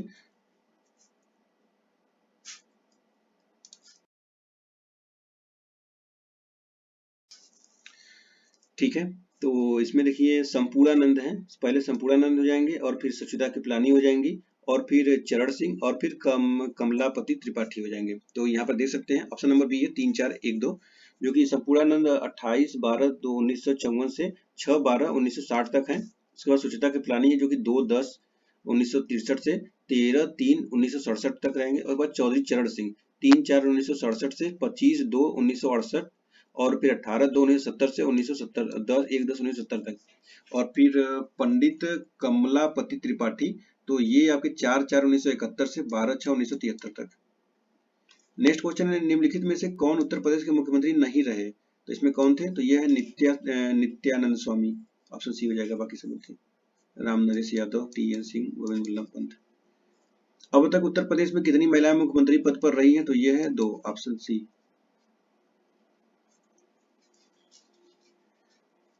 निम्नलिखित में से कौन उत्तर प्रदेश की प्रथम महिला मुख्यमंत्री थी, तो यह है सुशीला कृपलानी। दूसरा आप लोग बताइए, यहाँ पर आप लोग देख सकते हैं दूसरी बार मुख्यमंत्री मायावती बनी थी। यूपी विधानसभा के प्रथम अध्यक्ष थे, तो यह थे पुरुषोत्तम दास टंडन। और उत्तर प्रदेश के राजकीय चिन्ह में नहीं है मछलियां, धनुष, तीर, मोर, तो ये हो जाएगा मोर, ऑप्शन डी, ये तो देश का है। निम्नलिखित में से कौन सा उत्तर प्रदेश का राजकीय पुष्प है, तो इसमें हो जाएगा टेसू, इसको पलाश भी बोलते हैं ना कि यह पलाश है। और उत्तर प्रदेश का राजकीय पक्षी है, तो यह है आपका सारस। उत्तर प्रदेश में विधानसभा में के फरवरी 2002 में हुए चुनाव में प्रमुख राजनीतिक दलों से चयनित विधायकों की स्थिति रही। देखिए 2002 का क्वेश्चन है, ऐसे क्वेश्चन पूछते हैं। Samajwadi party, BSP, BJP, Congress. तो इसे बताना है कितने पार्टी को मिला था, तो ऑप्शन सी में देखिए 143 था समाजवादी पार्टी को, BSP 198 और BJP 88, 25 कांग्रेस। ठीक है,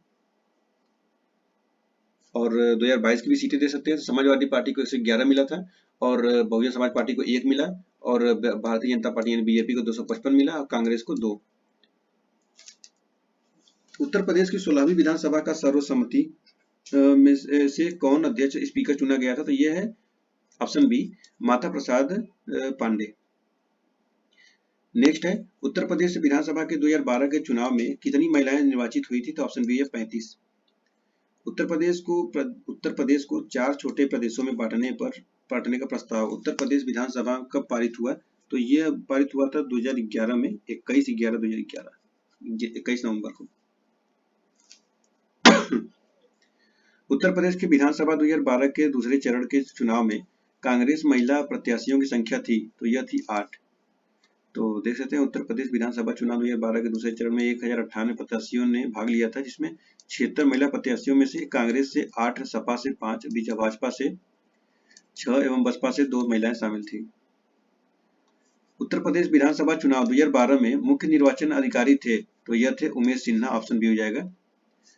क्वेश्चन नंबर 17 है उत्तर प्रदेश के कुल शहरी स्थानीय निकायों की संख्या जिनके लिए उत्तर प्रदेश नवंबर 2017 में चुनाव संपन्न हुए थे, तो यह हुए थे 652।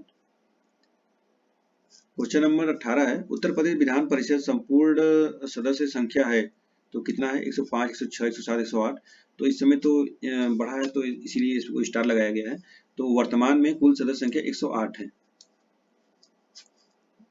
उत्तराखंड राज्य के गठन के पूर्व उत्तर प्रदेश विधानसभा की कुल सदस्य संख्या 108 थी, लेकिन वर्तमान में उत्तर प्रदेश परिषद की जनसंख्या इसमें 100 है, इसीलिए यहाँ पे स्टार लग गया। पहले 108 था, लेकिन अब 100 है। ठीक है। क्वेश्चन नंबर 19 है उत्तर प्रदेश में किसी नगर का मेयर नगर का प्रथम नागरिक होता है, नगर निगम का पदेन सदस्य होता है, कार्यकारिणी समिति का पदेन सभापति होता है, या कार्यपालक मशीनरी का पूर्ण नियंत्रण करता होता है। तो ये होता है नगर का प्रथम नागरिक होता है, सही है। और नगर निगम का पदेन सदस्य भी होता है और कार्यकारिणी समिति का पदेन सभापति भी होता है, लेकिन कार्यपालक मशीनरी पूर्ण नियंत्रण नहीं रखता है। इतना नियंत्रण रख देगा तो वहाँ शासक हो जाएगा एकदम से। तो इस प्रकार ऑप्शन हो जाएगा बी। नेक्स्ट क्वेश्चन है निम्नलिखित कथनों में से कौन सा कथन सही नहीं बताना है। इसमें एक कथन गलत है कोई। तो उत्तर प्रदेश में कुछ नगरों ने नगर निगम की हैसियत प्राप्त कर ली है, सही बात है, कर ली है। नगरों को एक निगम की हैसियत राजनीतिक कारणों पर दी जाती है, तो ये गलत है। फिर तीसरा है कुछ सिद्धांत है जिनके आधार पर नगर निगम का सृजन किया था, तो ये सही है। उत्तर प्रदेश में नगर निगमों के लिए एक अलग कानून है, तो ये भी सही है। नेक्स्ट क्वेश्चन है उत्तर प्रदेश के निम्नलिखित नगरों में से किस एक में नगर निगम नहीं है? अलीगढ़, फैजाबाद, मुरादाबाद, सहारनपुर। तो ये हो जाएगा फैजाबाद नहीं है। अब उसी को अयोध्या बोल रहे हैं। नेक्स्ट है इस सूची को मिलाने वाला क्वेश्चन है इसमें नगरीय, ग्रामीण और स्थानीय शासन संस्था। झांसी, तो झांसी आपका हो जाएगा नगर निगम। और मछली शहर, तो मछली शहर आपका हो जाएगा नगर पंचायत। और टुंडला, तो टुंडला हो जाएगा नगर पालिका परिषद। और सैफई ये क्षेत्र समिति है। तो इस प्रकार हो जाएगा 4, 3, 1, 2, ऑप्शन नंबर बी। वर्तमान में लखनऊ में निम्न में से कौन से हैं? जल संस्थान, नगर निगम, विकास प्राधिकरण, जिला और नगरीय विकास अभिकरण। सही उत्तर चुनिए इसमें से। तो सभी है, चारों है, तो चारों सही हो जाएगा, ऑप्शन नंबर डी।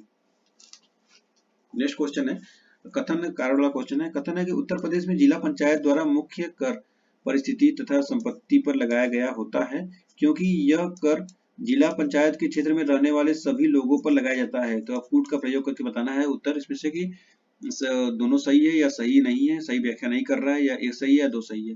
तो इसमें है कि ये सही है लेकिन आर गलत है। ठीक है। अगला क्वेश्चन है उत्तर प्रदेश में ग्राम प्रधान का निर्वाचन होता है। तो कथन दिए गए 4।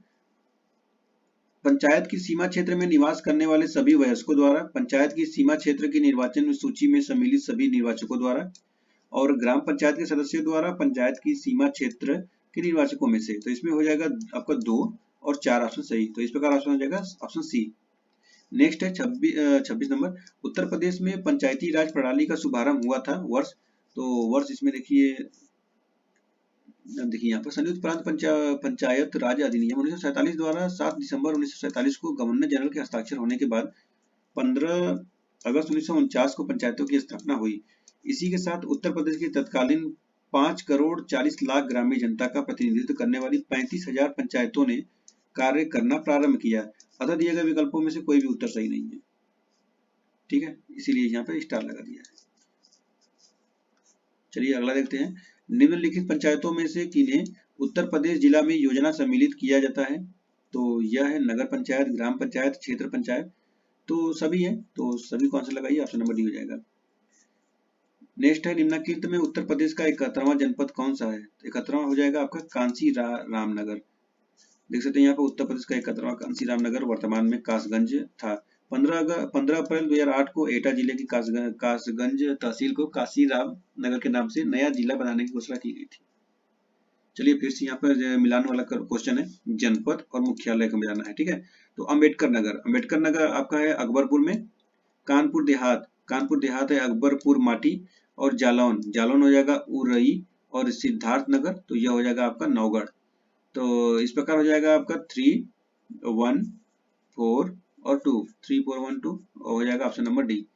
नेक्स्ट है सूची 1 को सूची 2 से फिर से मिलाना है। गौतम बुद्ध नगर हो जाएगा नोएडा। और ज्योतिबा फुले नगर तो यह है अमरौरा।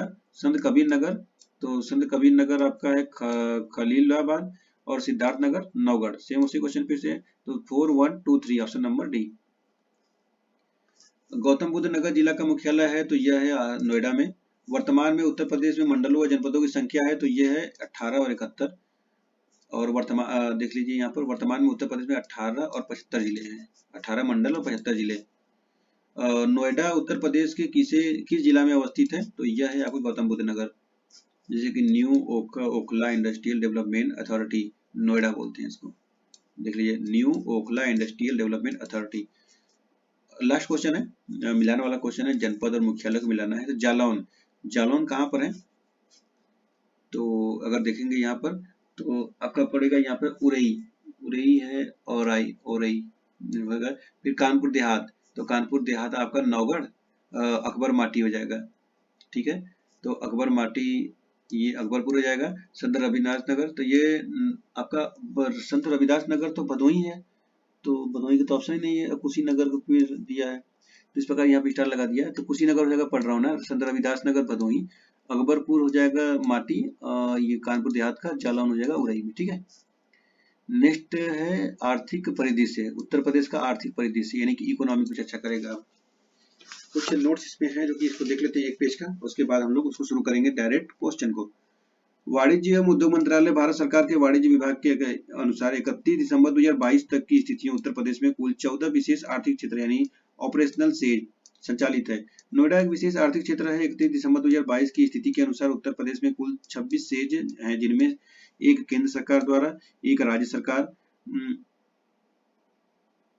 निजी सेक्टर तथा 24 सेज एक्ट 2005 के अंतर्गत फार्मल अप्रूवल ग्रांटेड है। उत्तर प्रदेश का बृहत्तम उद्योग हथकरघा उद्योग है। 22 फरवरी 2023 को उत्तर प्रदेश के वित्त मंत्री सुरेश कुमार खन्ना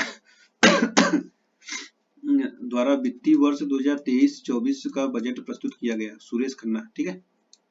इसके साथ ही वार्षिक वित्तीय विवरण एवं वित्तीय स्थिति समीक्षा की प्रस्तुत की गई। प्रस्तुत बजट अनुमान वित्तीय वर्ष 2023-24 के आय व्यय में 6,90,242 करोड़ रुपए, देख रहे हैं 6, यानी कि इसको सीधा ऐसे करिए कि 690 करोड़, ठीक है। और तथा 683 करोड़ व्यय किया गया, 683 करोड़ यानी 6,83,292 करोड़ की प्राप्ति अनुमान लिया गया है। कुल प्राप्तियों में 5,70,865 करोड़ की राजस्व प्राप्तियां तथा 1,12,427.08 करोड़ रुपए की पूंजीगत प्राप्तियां अनुमान है। यह प्राप्ति वर्ष 2022 से 2023 की कुल प्राप्ति का पुनरीक्षित अनुमानों में 5,76,129.37 करोड़ रुपए से 1,07,163.37 करोड़ रुपए से अधिक है, ठीक है। तो चलिए हम लोग यहाँ पे क्वेश्चन देखते हैं डायरेक्ट। आप लोग इसको देखना चाहते हैं इसको देख सकते हैं। और यहाँ पर भी केंद्र सरकार की प्राप्तियां।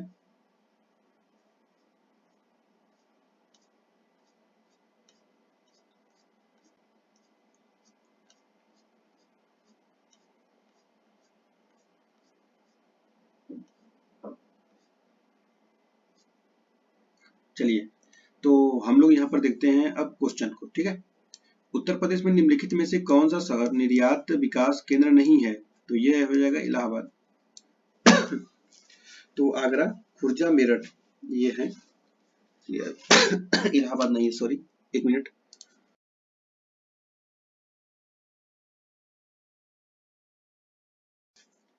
प्रश्नानुसार दिए गए विकल्पों में में से इलाहाबाद अब प्रयागराज शहर निर्यात विकास केंद्र नहीं है, जबकि आगरा, खुर्जा, बुलंदशहर तथा मेरठ निर्यात विकास केंद्र है। आगरा से सिल्क, कारपेट, हैंडीक्राफ्ट, आभूषण आदि वस्तुएं निर्यात की जाती हैं। खुर्जा, बुलंदशहर से पाटरी, सेरामिक, टाइल्स आदि। मेरठ से खेल का सामान, टेक्सटाइल, स्वर्ण आभूषण आदि वस्तुएं निर्यात की जाती हैं। नेक्स्ट है 2014-15 में भारत देश के निर्यात में उत्तर प्रदेश की जिम्मेदारी का परास है, तो यह है 4 से 5% का। यहाँ पर देखिए एक जिम यानी कि स्पोर्ट इंपोर्ट बैंक द्वारा अक्टूबर 2018 से जारी आंकड़ों के अनुसार उत्तर प्रदेश का निर्यात 2017-18 के 13.8 बिलियन डॉलर से बढ़कर वर्ष 2030 तक 30 बिलियन डॉलर हो जाने की संभावना है। और 2020-21 में उत्तर प्रदेश का भारत के कुल निर्यात में हिस्सा लगभग 5.6% है। नेक्स्ट क्वेश्चन है उत्तर प्रदेश के वित्तीय वर्ष 2020-21 के बजट के संबंध में निम्नलिखित में से कौन सा कथन सही है? पहला है बाजार का आकार 5,12,860.72 करोड़ रुपए था। दूसरा है इस बजट में 10,967.87 करोड़ रुपए की कतिपय नई योजनाएं भी सम्मिलित की गई हैं। तो कौन सा कथन सही है इसमें है? तो इसमें एक और दो दोनों सही है। ठीक है। नेक्स्ट क्वेश्चन है उत्तर प्रदेश के वर्ष 2018-19 के बजट का आकार कितना है? तो यह था 4,28,384 करोड़। तो इस समय का याद रख लीजिए 2022-23 का 5,85,272.29 करोड़ रुपए। ऐसा क्वेश्चन पूछ सकता है, तो आप याद रख लीजिए। नेक्स्ट है निम्नलिखित में से कौन सी योजनाएं उत्तर प्रदेश में बजट 2021-22 में शामिल की गई है? आत्मनिर्भर कृषक समन्वित विकास योजना है और मुख्यमंत्री सक्षम सुपोषण योजना ये भी है। मुख्यमंत्री प्रवासी श्रमिक उद्यमिता विकास योजना ये भी है। युवा उद्यमिता विकास अभियान ये नहीं है। तो इस प्रकार हो जाएगा 1, 2, 3 ऑप्शन नंबर ए हो जाएगा। ठीक है। नेक्स्ट है उत्तर प्रदेश में 2011-12 में राज्य घरेलू उत्पाद में कृषि का योगदान था लगभग, तो यह था 24.5%। तो इस समय देखिए 28.4% है और 23.9% अनुमानित है। नेक्स्ट है उत्तर प्रदेश की HDGDP में प्राथमिक सेक्टर का योगदान है, तो यह है 34.9% का। 2005 क्वेश्चन था ये। तो इसका आपका देखिए 2021-22 में राज्य की अर्थव्यवस्था में विभिन्न क्षेत्रों का हिस्सा क्रमशः इस प्रकार है। सेवा अथवा तृतीय क्षेत्र 49.2%, अथवा उद्योग अथवा द्वितीय क्षेत्र 26.8% तथा प्राथमिक क्षेत्र 23.9% है। नेक्स्ट है उत्तर प्रदेश के औद्योगिक विकास में प्रादेशिक असंतुलनता के संबंध में निम्नलिखित में कौन सा कथन सही है? 3 कथन दिए गए हैं। पहला कथन है पश्चिमी उत्तर प्रदेश में उद्योगों का सर्वाधिक केंद्रीकरण है। फिर दूसरा है पूर्वी उत्तर प्रदेश में राज्य की कुल 20% औद्योगिक इकाइयां हैं। तीसरा है औद्योगिक दृष्टि से बुंदेलखंड सर्वाधिक पिछड़ा क्षेत्र है। सभी सही है, ऑप्शन नंबर डी हो जाएगा। गीडा क्या है? तो गीडा है आपका गोरखपुर है, और गोरखपुर जी से गोरखपुर इंडस्ट्रियल डेवलपमेंट अथॉरिटी, तो हो जाएगा ऑप्शन नंबर बी, गोरखपुर औद्योगिक विकास प्राधिकरण। उत्तर प्रदेश औद्योगिक विकास निगम स्थापित है, तो यह है कानपुर में। निम्नलिखित में से कौन सा उत्तर प्रदेश के उद्यमियों को उद्योगों में उद्योग लगाने में सहायता करता है? तो यह है उद्योग बंधु। नेक्स्ट है निम्नलिखित में से कौन एक उत्तर प्रदेश औद्योगिक विकास निगम की आगामी प्रमुख निवेश परियोजना नहीं है? तो थीम पार्क आगरा नहीं है, बाकी मेगा फूड पार्क बरेली है, सही है, और टेक्सटाइल पार्क वाराणसी ये भी सही है, डिफेंस पार्क शाहजहांपुर ये भी सही है, बस खाली यही गलत है। ठीक है, ऑप्शन नंबर ए हो जाएगा। उत्तर प्रदेश राज्य पर्यटन विकास निगम लिमिटेड की स्थापना की गई थी, तो यह किया गया था 1974 में। उत्तर प्रदेश में पर्यटन विकास निगम की स्थापना 74 है, ऑप्शन बी। फिर नेक्स्ट है उत्तर प्रदेश वित्तीय निगम के संदर्भ में निम्नलिखित में से कौन सा कथन सत्य है? 2 कथन है। यह लघु तथा मध्यम स्तरीय उद्योगों को वित्तीय सहायता प्रदान करता है, और दूसरा है यह लघु तथा मध्यम क्षेत्र की सेवा इकाइयों को वित्तीय सहायता प्रदान करता है, तो ऑप्शन ए हो जाएगा। केवल एक सही है, दूसरा वाला गलत है। नेक्स्ट है उत्तर प्रदेश में सिंगल विंडो क्लियरेंस विभाग के निम्नलिखित उद्देश्यों पर विचार कीजिए और नीचे दिए गए कूट सही उत्तर का चयन कीजिए। औद्योगिक अपशिष्ट प्रबंधन, औद्योगिक अनुमोदन। कौन सा कथन सही है? तो इसमें बी सही है, केवल 2 जो कि औद्योगिक अनुमोदन है, ठीक है, और औद्योगिक अपशिष्ट प्रबंधन गलत है। नेक्स्ट है, उत्तर प्रदेश में सिंगल विंडो क्लियरेंस विभाग के संबंध में निम्नलिखित कथनों पर विचार कीजिए और नीचे दिए गए कुछ सही उत्तर का चयन कीजिए। औद्योगिक सेवाएं और औद्योगिक स्वीकृति सही है, औद्योगिक अनुमोदन सही है, औद्योगिक ठोस अपशिष्ट प्रबंधन वेस्ट प्रबंधन नहीं है। तो 1 2 3 सही हो जाएगा, ऑप्शन नंबर सी।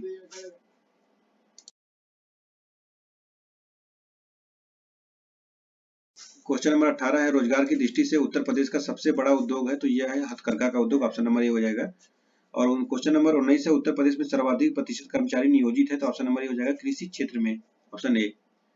और क्वेश्चन नंबर 20 है, जनगणना 2011 के अनुसार उत्तर प्रदेश में कामगारों के संबंध में निम्न में से कौन सा कथन सही है? तो यह हो जाएगा, उत्तर प्रदेश में सभी श्रेणियों के कामगारों की संख्या सर्वाधिक है, ऑप्शन नंबर ए हो जाएगा। क्वेश्चन नंबर 21 है, 1 अप्रैल 2017 से प्रभावी उत्तर प्रदेश में अकुशल श्रमिक की न्यूनतम मजदूरी निश्चित की गई है, तो ऑप्शन बी हो जाएगा 7400 रुपए। तो देखिए यहाँ पे श्रेणी मजदूर है, अकुशल है 9743, अर्धकुशल 10717 और कुशल 12500, 12,500 नहीं, 12005। और फिर नेक्स्ट है, उत्तर प्रदेश की कुल जनसंख्या में कार्यबल का प्रतिशत है, तो देखिए यहाँ पर 32.9% अब का है वर्तमान, ठीक है, 32.9%। नेक्स्ट है, कथन और कारण क्वेश्चन है, तो कथन है, उत्तर प्रदेश की देश के सकल घरेलू उत्पाद यानी जीडीपी 9.4% की भागीदारी है, क्योंकि उत्तर प्रदेश की देश के कुल निर्यात में 66% की भागीदारी है। तो ए सही है लेकिन आर गलत है, 66% नहीं है, बाकी ये 8% है, ठीक है। फिर कथन और कारण का क्वेश्चन है, कथन है, भारत का सर्वाधिक जनसंख्या वाला राज्य उत्तर प्रदेश आर्थिक दृष्टि से एक पिछड़ा हुआ राज्य है, क्योंकि राज्य के विभिन्न भागों के विकास स्तर में स्पष्ट भिन्नता मिलती है। तो देखिए बी, ए और बी दोनों सही है, लेकिन सही व्याख्या नहीं कर रहा है, इस प्रकार बी हो गया, ठीक है। नेक्स्ट क्वेश्चन है, उत्तर प्रदेश सरकार की कुल आगम प्राप्तियों में लगभग 55% प्राप्त होता है, तो क्या होता है? तो यह होता है व्यापार कर, ऑप्शन बी। उत्तर प्रदेश शासन की आय का सबसे बड़ा भाग प्राप्त होता है, तो इससे होता है आपका सामान्य व्यापार कर से, ठीक है, ऑप्शन बी। क्वेश्चन नंबर 27 है, उत्तर प्रदेश सरकार की आय का सबसे बड़ा भाग आता है, तो इससे आता है व्यापार कर से, ट्रेड टैक्स। नेक्स्ट है, उत्तर प्रदेश का कौन सा व्यापार कर जोन अधिकतम व्यापार कर संग्रह करता है, तो ऑप्शन सी हो जाएगा, लखनऊ। नेक्स्ट है, प्रथम दीन दयाल हस्तकला संकुल व्यापार सुविधा केंद्र अवस्थित है, तो ये है वाराणसी में। नेक्स्ट है, व्यापार सुविधा केंद्र एवं क्राफ्ट म्यूजियम की स्थापना उत्तर प्रदेश के जनपद में हुई है, तो ये होगा वाराणसी में। नेक्स्ट है, वर्ष 2004-5 में उत्तर प्रदेश के कुल कर उपागम में अप्रत्यक्ष करों का योगदान था, तो लगभग हो जाएगा 76%। नेक्स्ट है, उत्तर प्रदेश ने उच्चतम औद्योगिक वृद्धि कर अंकित की, ये हो जाएगा 10वीं पंचवर्षीय योजना, ऑप्शन नंबर सी हो जाएगा। नेक्स्ट है, उत्तर प्रदेश में नकारात्मक औद्योगिक विकास दर रही, तो ऑप्शन सी हो जाएगा 9वीं योजना में। नेक्स्ट है, तीव्र औद्योगिकरण हेतु निवेश करने तथा रोजगार के अवसरों के सृजन के लिए उत्तर प्रदेश सरकार राज्य का पहला आंकड़ा केंद्र स्थापित करेगा, तो ऑप्शन बी हो जाएगा, ग्रेटर नोएडा में। तो देख सकते हैं यहाँ पर उत्तर प्रदेश में ई गवर्नेंस को मजबूत करने के लिए एक महत्वपूर्ण कदम उठाते हुए राज्य सरकार ने 24 अक्टूबर 2020 को घोषणा की कि ग्रेटर नोएडा में उत्तर प्रदेश का पहला आंकड़ा केंद्र इन डाटा सेंटर स्थापित किया जाएगा। यह केंद्र न केवल राज्य में ई गवर्नेंस को मजबूत करेगा, बल्कि युवाओं के लिए रोजगार के अवसर खोलेगा और राज्य तथा अन्य जगहों पर आईटी व्यवसाय को सहायता प्रदान करेगा। नेक्स्ट है, विगत 3 वर्षों में उत्तर प्रदेश सरकार के कुल कर आगम में प्रत्यक्ष करों का अंश तो हो जाएगा बढ़ा हुआ है, ऑप्शन बी। नेक्स्ट है, उत्तर प्रदेश में मूल्य वर्धित कर यानी वैट लागू हुआ, तो ऑप्शन बी हो जाएगा 1 जनवरी 2008 से। नेक्स्ट है, उत्तर प्रदेश के निम्नलिखित में से किस जिले में गरीबी रेखा से नीचे सबसे कम ग्रामीण परिवार पाए जाते हैं, तो ऑप्शन ए हो जाएगा बागपत।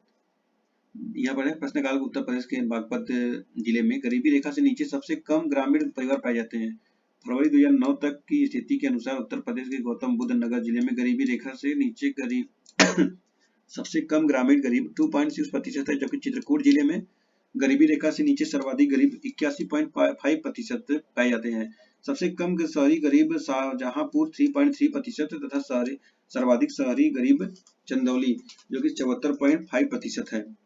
नेक्स्ट क्वेश्चन है, उत्तर प्रदेश सरकार द्वारा 14 सितंबर 2011 को निश्चित किए गए नई आवास नीति के अनुसार आर्थिक रूप से कमजोर वर्ग ईडब्ल्यूएस के लाभग्राही वे व्यक्ति होंगे जिनकी मासिक आय होगी, तो यह होगी 5,000 रुपए तक।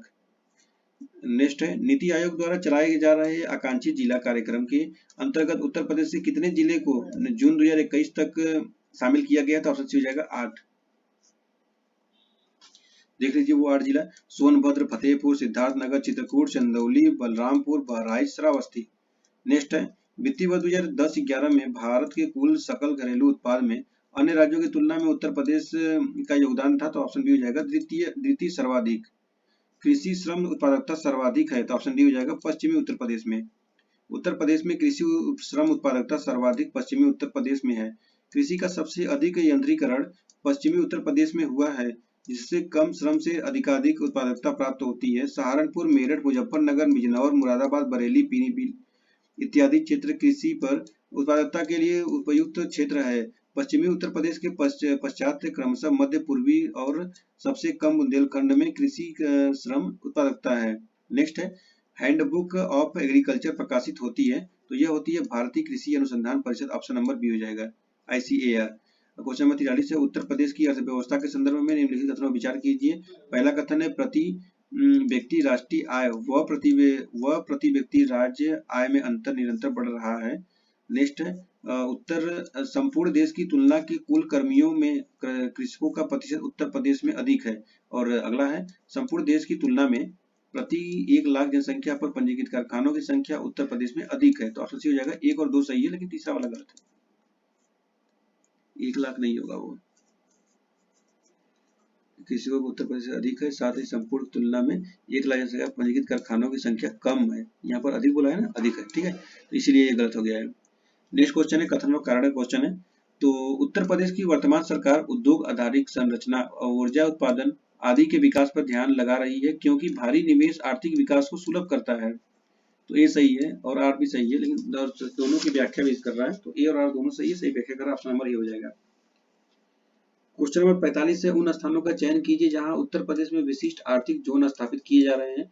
आगरा, कानपुर, मुरादाबाद, वाराणसी। तो ये आपके हो जाएंगे ऑप्शन नंबर बी, 2 और 3। 2 और 3 में कौन कौन है? कानपुर और मुरादाबाद में यहाँ पर किए जा रहे हैं। क्वेश्चन नंबर 46 है, उत्तर प्रदेश में विशिष्ट आर्थिक जोन स्थापित किए जा रहे हैं, तो यह है Moradabad, Kanpur, Noida, greater Noida, option D. Next है, उत्तर प्रदेश में आलू निर्यात जोन स्थित है, तो यह है आगरा में। उत्तर प्रदेश में मान्यता प्राप्त स्टॉक एक्सचेंज है, तो यह है कानपुर में, ऑप्शन बी। नेक्स्ट है, उत्तर प्रदेश में परंपरागत औद्योगिक वस्तु क्षेत्र उत्पादन में मीटर टन में के रूप में अधिकतम योगदान है, तो यह है चीनी का। नेक्स्ट है, उत्तर प्रदेश उद्योग बंधु का उद्देश्य है, तो ऑप्शन बी हो जाएगा, औद्योगिक इकाइयों का समयबद्ध स्थापना सुनिश्चित करना। अब है भौगोलिक परिदृश्य, अब जियोग्राफी देखते हैं, ठीक है। पहले इसे छोटे से नोट्स को देखते हैं, उसके बाद भूगर्भिक दृष्टि से उत्तर प्रदेश प्राचीनतम गोंडवाना लैंड का भूभाग है। उत्तर प्रदेश के दक्षिण भाग में स्थित पठारी भाग प्रायद्वीपीय भाग का अंग है, जिसका निर्माण विंध्य क्रम की शैलों द्वारा प्री कैम्ब्रियन युग में हुआ है। उत्तर प्रदेश का अक्षांशीय विस्तार 23 डिग्री 52 मिनट से 31 डिग्री 28 मिनट उत्तरी अक्षांश के मध्य है। कुल अक्षांशीय विस्तार 60 डिग्री 36 मिनट है। उत्तर प्रदेश का देशांतरी विस्तार 77 डिग्री 3 मिनट पूर्व से 84 डिग्री 39 मिनट पूर्वी देशांतर के मध्य है। प्रदेश का कुल देशांतरीय विस्तार 7 डिग्री 09 मिनट है और उत्तर प्रदेश की सीमाएं केंद्र शासित प्रदेश दिल्ली सहित कुल 9 राज्यों से लगी हुई हैं। उत्तर प्रदेश की सीमा को स्पर्श करने वाले राज्य हैं हिमाचल प्रदेश, हरियाणा, राजस्थान, मध्य प्रदेश, छत्तीसगढ़, झारखंड, बिहार, उत्तराखंड। उत्तर प्रदेश की सीमा को स्पर्श करने वाला एकमात्र केंद्र शासित प्रदेश दिल्ली है। इसकी सीमाएं उत्तर प्रदेश के गाजियाबाद और गौतम बुद्ध नगर से लगी हुई हैं। प्रदेश की पूर्वी सीमा बिहार और झारखंड से लगी हुई है। प्रदेश की उत्तरी सीमा नेपाल के अतिरिक्त उत्तराखंड एवं हिमाचल प्रदेश से लगी हुई है। उत्तर प्रदेश की पश्चिमी सीमाएं हरियाणा, राजस्थान तथा केंद्र शासित प्रदेश दिल्ली से लगी है। उत्तर प्रदेश की दक्षिणी सीमाएं मध्य प्रदेश एवं छत्तीसगढ़ को स्पर्श करती हैं। उत्तर प्रदेश की सबसे लंबी सीमा मध्य प्रदेश से स्पर्श करती है। उत्तर प्रदेश की न्यूनतम सीमा रेखा स्पर्श करने वाला हिमाचल प्रदेश है। उत्तर प्रदेश का एकमात्र जिला सहारनपुर, जिसका सीमा हिमाचल प्रदेश से लगती है। इसके अतिरिक्त इस जिले के सीमा हरियाणा एवं उत्तराखंड से भी लगी है। उत्तर प्रदेश के सर्वाधिक जिलों को स्पर्श करने वाला राज्य मध्य प्रदेश है। सर्वाधिक 4 प्रदेशों को स्पर्श करने वाला उत्तर प्रदेश का एकमात्र जिला सोनभद्र है। यह मध्य प्रदेश, छत्तीसगढ़, झारखंड एवं बिहार को स्पर्श करता है। सबसे कम जिलों को स्पर्श करने वाले जिले ललितपुर एवं सहारनपुर है। मध्य प्रदेश से 3 तरफ से घिरे हुए जिले का नाम ललितपुर है। सर्वाधिक जिलों को स्पर्श करने वाला जिला बदायूं 9 जिला है 9 है। उत्तर प्रदेश की सीमा को स्पर्श करने वाला एकमात्र विदेशी राष्ट्र नेपाल है। उत्तर प्रदेश को 7 जिले यानी महाराजगंज, सिद्धार्थनगर, बलरामपुर, श्रावस्ती, बहराइच, खीरी एवं पीलीभीत की सीमाएं नेपाल को स्पर्श करती हैं। तो चलिए भौगोलिक स्थिति को देखते हुए हम लोग प्रश्न पर चलते हैं। प्रश्न संख्या 1 है, निम्नलिखित राज्यों में से किससे उत्तर प्रदेश की सीमा नहीं लगती है? राजस्थान, पंजाब, हरियाणा। तो अभी पंजाब का तो कोई जिक्र ही नहीं था, तो ऑप्शन भी हो जाएगा। नेक्स्ट है, उत्तर प्रदेश की सीमा रेखा भारत के कितने राज्यों से मिलती है? तो ये मिलती है 9 केंद्र शासित को मिलाकर, ठीक है। और उत्तर प्रदेश का सबसे पूर्वी शहर निम्नलिखित में से कौन है? तो ऑप्शन ए हो जाएगा बलिया। लखनऊ जिले की सीमा निम्नलिखित में से किस जिले की सीमा को स्पर्श नहीं करती? तो ऑप्शन ए हो जाएगा बलिया। तो बाकी उन्नाव, हरदोई, बाराबंकी करता है। उत्तर प्रदेश की निम्नलिखित नगरों का भौगोलिक क्षेत्रफल की दृष्टि से अवरोही क्रम बताइए। तो देखिए यहाँ पे स्टार लगाया गया इसलिए क्योंकि इसका कुछ चेंज हो गया है। वाराणसी है 1535 में, और बागपत है 1321, गौतम बुद्ध नगर 1282, संत रविदास नगर 1015। भौगोलिक क्षेत्रफल की दृष्टि से सेम क्वेश्चन वैसे ही आरोही क्रम में बताना है। तो गौतम बुद्ध नगर, बाराबंकी, मिर्जापुर, सोनभद्र। देख सकते हैं यहाँ पर गौतम बुद्ध नगर 1282, बाराबंकी 4402, मिर्जापुर 4405 और सोनभद्र 6905। बाराबंकी मिर्जापुर में देखिए बस 3 वर्ग किलोमीटर का है। उत्तर प्रदेश न्यूनतम क्षेत्रफल वाला जनपद है, तो यह है गौतम बुद्ध नगर। उत्तर प्रदेश का निम्नलिखित में से कौन सा जिला क्षेत्रफल की दृष्टि से सबसे छोटा है? तो यह है हापुड़। 2021 क्वेश्चन देख रहे हैं, हापुड़ है, ऑप्शन डी। तो यहाँ पे देख सकते हैं हमीरपुर 4021, हरदोई 5986, हाथरस 1850, 1840 और हापुड़ है 660। उत्तर प्रदेश के निम्नलिखित जिलों में से किसका क्षेत्रफल सर्वाधिक है? तो सर्वाधिक है लखीमपुर खीरी की 7680। क्षेत्रफल की दृष्टि से उत्तर प्रदेश का सबसे बड़ा जनपद है, तो यह आपका है खीरी। उत्तर प्रदेश के निम्नलिखित जनपदों में से कौन क्षेत्रफल की दृष्टि से सबसे छोटा है? तो यह हो जाएगा वाराणसी। तो वाराणसी 1535 है, जौनपुर आपका 4038 है, 4038 है, इलाहाबाद प्रयागराज 5482 है, गाजीपुर 3377 है। तो सिर्फ वाराणसी ही कम है 1535, तो इसी को कम करेंगे। उत्तर प्रदेश के निम्नलिखित एक मिनट,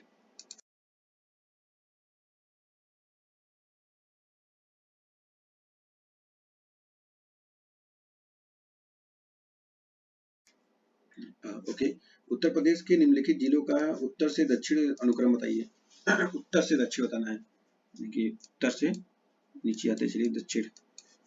तो संत कबीर नगर, अम्बेडकर नगर, सिद्धार्थ नगर, रविदास नगर। सिद्धार्थ नगर, संत कबीर नगर, अम्बेडकर नगर, संत रविदास नगर, यही सही है, ठीक है। तो पहले सिद्धार्थ नगर, फिर संत कबीर नगर, फिर अम्बेडकर नगर, संत रविदास नगर। नेक्स्ट है, निम्नलिखित में से कौन जनपद इलाहाबाद जनपद के साथ सीमा नहीं बनाता है? चित्रकूट, जौनपुर, सोनभद्र, संत रविदास नगर। तो ये हो जाएगा सोनभद्र। उत्तर प्रदेश के निम्नलिखित क्षेत्रों में से किसमें अन्नत प्रथा उस क्षेत्र के कृषि एवं वानिकी के विकास के लिए अभिशाप है? तो यह है उत्तर प्रदेश का बुंदेलखंड क्षेत्र। अब है जलवायु एवं वन। चलते हैं क्वेश्चन की तरफ हम लोग। क्वेश्चन है, उत्तर प्रदेश में कितने कृषि जलवायु क्षेत्र पाए जाते हैं? तो ये पाए जाते हैं 9। और उत्तर प्रदेश में कितने मुख्य कृषि जलवायु पाए जाते हैं? तो ये पाए जाते हैं 9। Same question. उत्तर प्रदेश में विभाजित किया गया है तो 9 सस्य को जलवायु क्षेत्रों में। उत्तर प्रदेश में सस्य जलवायु क्षेत्र को संख्या 9 है। सेम क्वेश्चन है।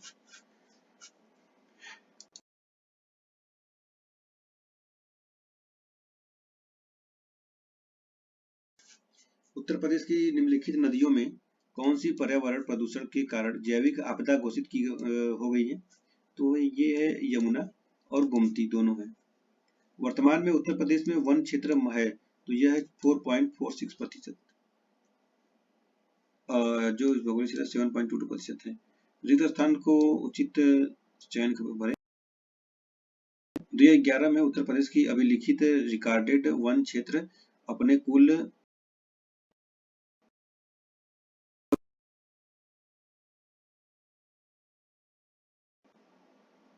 1 मिनट, ओके। उत्तर प्रदेश का निम्नलिखित वन क्षेत्र अपने कुल क्षेत्रफल का लगभग, तो यहाँ तो हो जाएगा 7%, ठीक है। अगला है जनसंख्या एवं नगरीकरण। जनसंख्या में नागरिक को देखते हैं, लगता है कि लैपटॉप चल नहीं पाएगा क्या। ये बहुत इंपॉर्टेंट है, आप लोग यहाँ पर इसको वीडियो रोकिए और देखिए, इसको पढ़िए यहाँ से।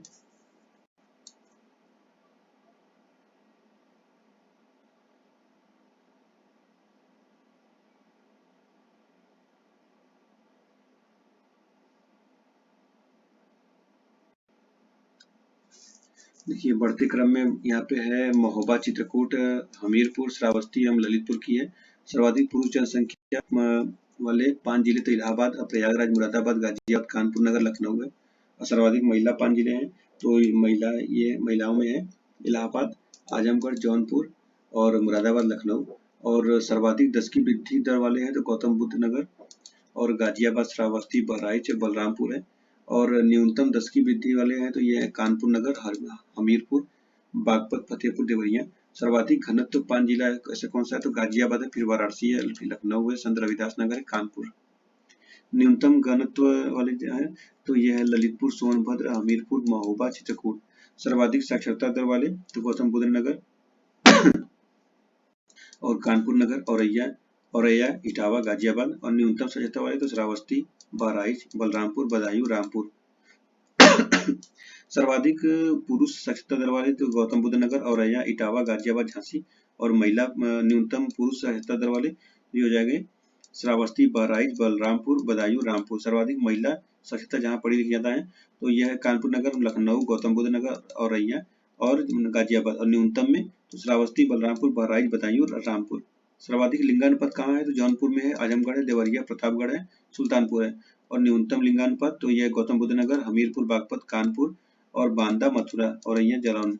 सर्वाधिक शिशु लिंगानुपात है तो यह बलरामपुर, संत कबीर नगर, बहराइच, सिद्धार्थ नगर, बाराबंकी, अम्बेडकर नगर, फैजाबाद, अयोध्या। न्यूनतम शिशु लिंगानुपात तो यह है बागपत, गौतम बुद्ध नगर, Ghaziabad, Meerut, Bulandshahr.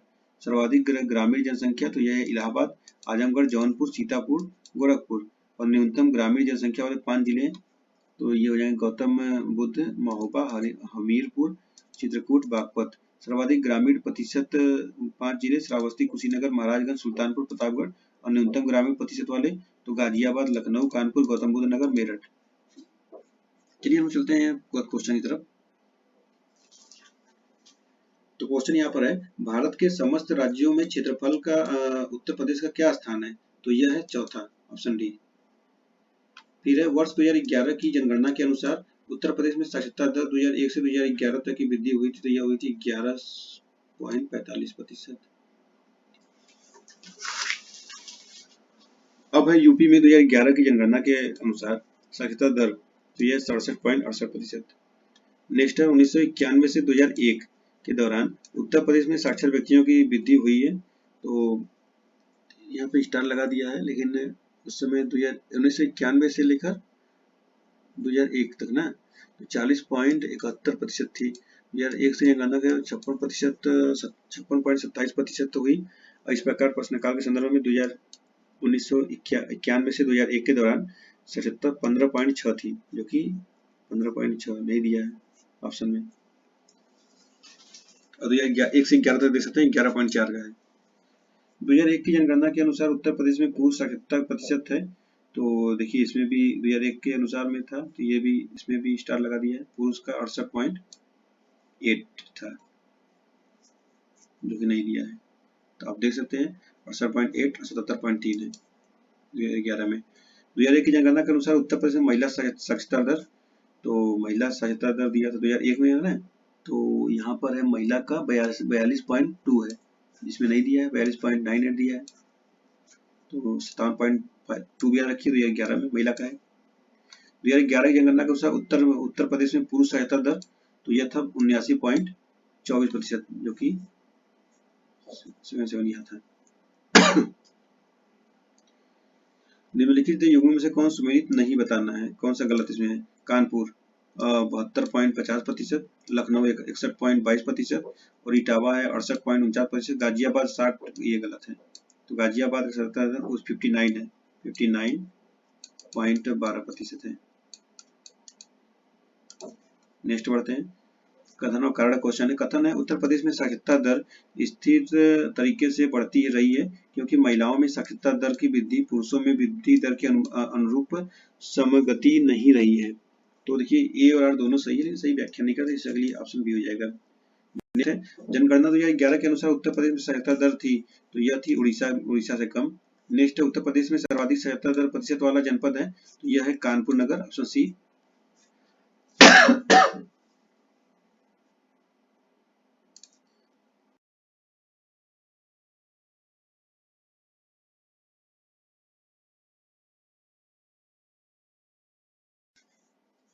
Okay, question number 12 है जनगणना 2011 के अनंतिम आंकड़ों के अनुसार उत्तर प्रदेश में उच्चतम साक्षरता दर वाला जनपद है तो यह है ऑप्शन बी गाजियाबाद।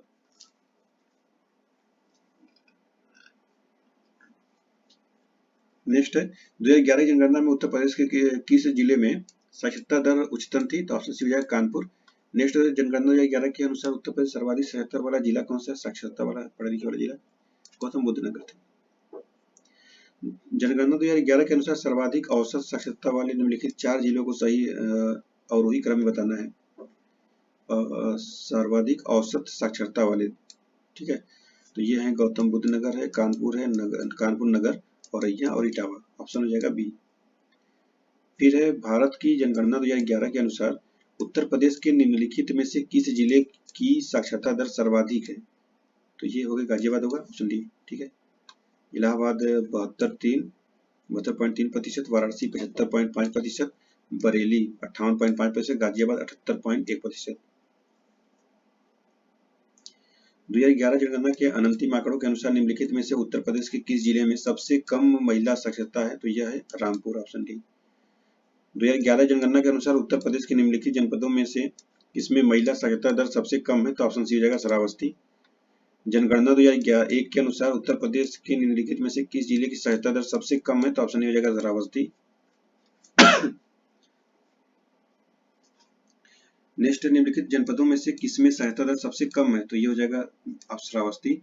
उत्तर प्रदेश के निम्नलिखित जिलों में से सबसे किसमें जनगणना 2011 के अनुसार निम्नतम साक्षरता अंकित की गई है तो यह है श्रावस्ती।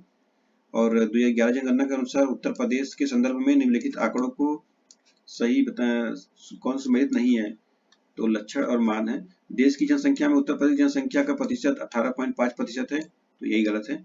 तो यहाँ पर देख सकते हैं कि ये जनसंख्या 16.50% है और बाकी सही होगा। तब प्रति वर्ग किलो घनत्व तो 829 है। उत्तर प्रदेश की 2001 से 2011 दशक जनसंख्या प्रतिशत 20% की वृद्धि हुई है, 20.23, और महिला साक्षरता 57.18% है। नेक्स्ट क्वेश्चन है उत्तर प्रदेश की जनसंख्या वृद्धि की दर औसत राष्ट्रीय औसत से अधिक रही है तो यह रही है 1971 से 1981 में। देख सकते हैं यहाँ पर 1951 में उत्तर प्रदेश 10 की वृद्धि और भारत तो 1941 से 51 में 11.78% बढ़ा, इसमें 13 बढ़ा था, और 51 से 61 में इसमें 16, इसमें 21, और 61 से 71 में 19, इसमें 24, और 71 से 81 में इसमें 25, इसमें 24, ठीक है। तो इसी में कम हुआ था, ये ज्यादा बढ़ा था, ये कम बढ़ा था। उत्तर प्रदेश में जनसंख्या में 10 की वृद्धि दर सर्वाधिक थी तो यह है 1991 से 2001। सन 2001 से 2011 की अवधि में उत्तर प्रदेश की 10 की जनसंख्या वृद्धि दर रही तो ऑप्शन बी हो जाएगा 20.09%। नेक्स्ट है जनगणना 2001 के अनुसार उत्तर प्रदेश में महिला पुरुष संख्या अनुपात था तो ऑप्शन बी हो जाएगा 898 महिला प्रति 1000 पुरुष, और इस समय है 912 है, 26वां स्थान उत्तर प्रदेश का है। 2011 की जनगणना के अनुसार उत्तर प्रदेश में पुरुष महिला अनुपात क्या थी 2011 के अनुसार तो यह ऑप्शन सी जाएगा 912। फिर उत्तर प्रदेश में लिंग अनुपात का विभेद सर्वाधिक रूप से घटा तो यह घटा था 1991 से 2001 में। जनगणना 2001 के अनुसार उत्तर प्रदेश में सर्वाधिक लिंगानुपात वाला जिला कौन सा था तो यह था आजमगढ़ 1020, जौनपुर 1014, प्रतापगढ़ 1004 और देवरिया 1012। जनगणना 2011 के अनंतिम आंकड़ों के अनुसार उत्तर प्रदेश में बालिका शिशुओं की संख्या प्रति 1000 बालक शिशुओं पर है तो यह है 899। और जनगणना 2001 पर आधारित उत्तर प्रदेश के संबंध में निम्नलिखित कथनों में से कौन सा कथन सही नहीं है, इसमें नहीं, कौन सा कथन सही नहीं बताना है। तो ग्रामीण जनसंख्या राज्य की कुल जनसंख्या 79.21% है, सही है। साक्षरता दर, पुरुष साक्षरता दर 68.8% है, सही है। जनघनत्व के संबंध में भारत में इसका क्रम 12वां है, तो 12वां नहीं बल्कि 9वां है। और न्यूनतम जनसंख्या वाला जिला महोबा है, सही है। तो ऑप्शन सी जो ये गलत है, सही हो जाएगा। जनगणना 2011 के अनंतिम आंकड़ों पर आधारित उत्तर प्रदेश से संबंधित निम्न कथनों पर विचार कीजिए तथा नीचे दिए गए से सही उत्तर का चयन कीजिए। क्षेत्रफल में यह भारत का चौथा बड़ा राज्य है और देश की जनसंख्या में इसका 16.5% का योगदान है। इसका यौन अनुपात राष्ट्रीय औसत से अधिक है। इसकी साक्षरता दर राष्ट्रीय औसत से कम है। तो इसमें हो जाएगा आपका ऑप्शन नंबर सी, 2 और 4 है। नेक्स्ट है 2011 की जनगणना के अनुसार उत्तर प्रदेश की जनसंख्या भारत की जनसंख्या की कितनी प्रतिशत है, तो 16.16%, ऑप्शन सी। क्वेश्चन नंबर 34 है उत्तर प्रदेश के संबंध में जनगणना 2001 पर आधारित निम्नलिखित कथनों पर विचार कीजिए। 4 कथन है। पहला कथन है अनुसूचित जाति की जनसंख्या 21.1% है। दूसरा है पुरुष साक्षरता दर 69.9% है। तीसरा है सर्वाधिक जनघनत्व वाला जिला लखनऊ है। और चौथा है नगरीय जनसंख्या 20.8% है। तो कौन सा कथन सही है, तो 1 और 4 सही है। तो 1 और 4 ठीक है, बाकी 2 गलत है।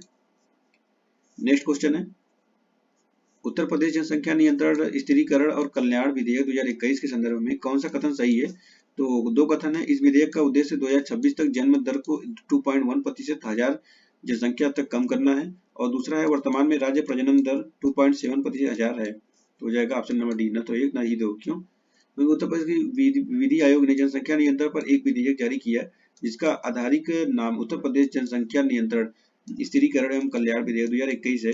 इस प्रस्तुत विधेयक का लक्ष्य राज्य की प्रजनन दर को वर्ष 2026 तक 2.1 एवं 2030 तक 1.9 प्रति हजार जनसंख्या तक कम करना है। प्रजनन दर प्रति हजार नहीं बल्कि प्रति महिला प्रजनन कम काल में जन्म लेने वाले बच्चों को औसत संख्या होती है। उत्तर प्रदेश के कुल ऐसे शहर जो स्मार्ट सिटी योजना से आच्छादित है, तो यह है 10। मुरादाबाद, अलीगढ़, सहारनपुर और बरेली, झांसी, कानपुर, प्रयागराज, लखनऊ, वाराणसी एवं आगरा, इतने हैं। ठीक है। फिर है नेक्स्ट उत्तर प्रदेश के निम्नलिखित नगरों में से कौन सा विरासत शहर विकास और वृद्धि योजना हृदय के अंतर्गत शामिल किया गया है। वाराणसी, मथुरा, प्रयागराज, अयोध्या। तो आपके ये हो जाएंगे 1 और 2, 1 और 2 यानी वाराणसी और मथुरा। ठीक है। नेक्स्ट है भारत की जनगणना 2011 के अनुसार देश के 1,10,00,000 नगरों की सूची में अंतिम स्थान पर है, तो यह है कोटा। जनसंख्या 2001 के अनुसार उत्तर प्रदेश के निम्नलिखित 10 लाख नगरों की सही क्रम बताइए। तो इसमें पहले हो जाएगा कानपुर, लखनऊ, आगरा, वाराणसी। किसमें है, कानपुर, लखनऊ, आगरा और वाराणसी, ये है ऑप्शन बी। तो वाराणसी लास्ट में। चलिए आगे बढ़ते हैं। वर्ष 2001 की जनगणना के अनुसार उत्तर प्रदेश के 3 अधिकतम जनसंख्या वाले नगरों की सही क्रम क्या है, तो यह हो जाएगा कानपुर, लखनऊ और आगरा। फिर है वर्ष 2001 की जनगणना के अनुसार निम्नलिखित नगरों में सही क्रम कौन सा है, 1 मिनट। इसमें ऑप्शन डी हो जाएगा वाराणसी। 1 मिनट।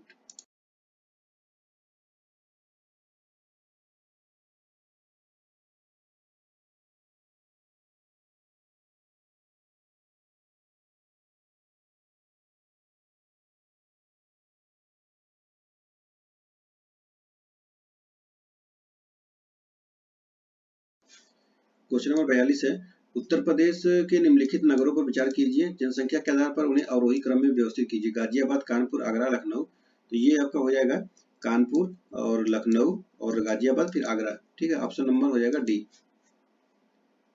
फिर है 43 नंबर क्वेश्चन भारत की जनसंख्या 2011 के अनुसार उत्तर प्रदेश के निम्नलिखित शहरों में से कौन सा शहर मिलियन शहर नहीं है, ये हो जाएगा Moradabad, option number D. Agra, Meerut और प्रयागराज है। क्वेश्चन नंबर 44 है उत्तर प्रदेश के कानपुर और लखनऊ नगर किस भारतीय जनगणना वर्ष में 10 लाख के नगर बने, तो यह क्रमशः 1971 से 1981 में, ऑप्शन नंबर सी। निम्नलिखित भारतीय नगरों में मलिन बस्तियों का प्रतिशत 2011 की जनगणना के अनुसार सबसे कम रहा है, तो यह है अहमदाबाद। क्वेश्चन नंबर 46 है जनगणना 2011 के अनुरूप निम्नलिखित उत्तर प्रदेश के जिलों में से किस जिले में ग्रामीण क्षेत्र में रहने वाले लोगों की संख्या अधिकतम है, तो ऑप्शन हो जाएगा इलाहाबाद। नेक्स्ट है 2011 की जनगणना के अनुसार उत्तर प्रदेश में महिला आबादी कुल आबादी का लगभग, तो हो जाएगा 48% है। 2011 की जनगणना के अनंतिम आंकड़ों पर आधारित निम्नलिखित कथनों में से कौन सा एक उत्तर प्रदेश के लिए सही नहीं है? तो उत्तर प्रदेश की जनसंख्या 25% से कम शहरी क्षेत्र में रहता है। दूसरा है उत्तर प्रदेश भारत का सर्वाधिक शहरी शहरी जनसंख्या वाला राज्य है, तो ये गलत है सर, नगरीय है, सॉरी नहीं है, ग्रामीण है। इलाहाबाद उत्तर प्रदेश की सर्वाधिक जनसंख्या वाला जिला है, सही है। और कबाल नगर 10 लाख जनसंख्या में अधिक नगरों की श्रेणी में आते हैं। क्वेश्चन नंबर 49 है, वर्ष 2013 के निम्नलिखित में से कौन सा कथन असत्य है? तो उत्तर प्रदेश में जन्म दर 1000 जनसंख्या पर भारत की जन्म दर से कम थी, ये गलत है, ए हो जाएगा सही, ऑप्शन नंबर ए। और भी पढ़ते हैं इसको। उत्तर प्रदेश में जन्म दर 1000 जनसंख्या पर भारत की जन्म दर से अधिक थी, और उत्तर प्रदेश में जन्म दर 25 से अधिक थी, उत्तर प्रदेश में जन्म दर 30 से अधिक थी, तो इसमें ऑप्शन ए हो जाएगा। उत्तर प्रदेश की जनसंख्या अधिक है बांग्लादेश, इंडोनेशिया, जापान, पाकिस्तान, तो हो जाएगा 1, 3, 4, यानी कि बांग्लादेश से ज्यादा है और जापान से ज्यादा है और पाकिस्तान से ज्यादा है। क्वेश्चन नंबर 51 है, उत्तर प्रदेश की जनसंख्या अधिक है ब्राजील, इंडोनेशिया, जापान, रूस, तो हो जाएगा 3 और 4, यानी कि जापान और रूस से, इंडोनेशिया ब्राजील से नहीं।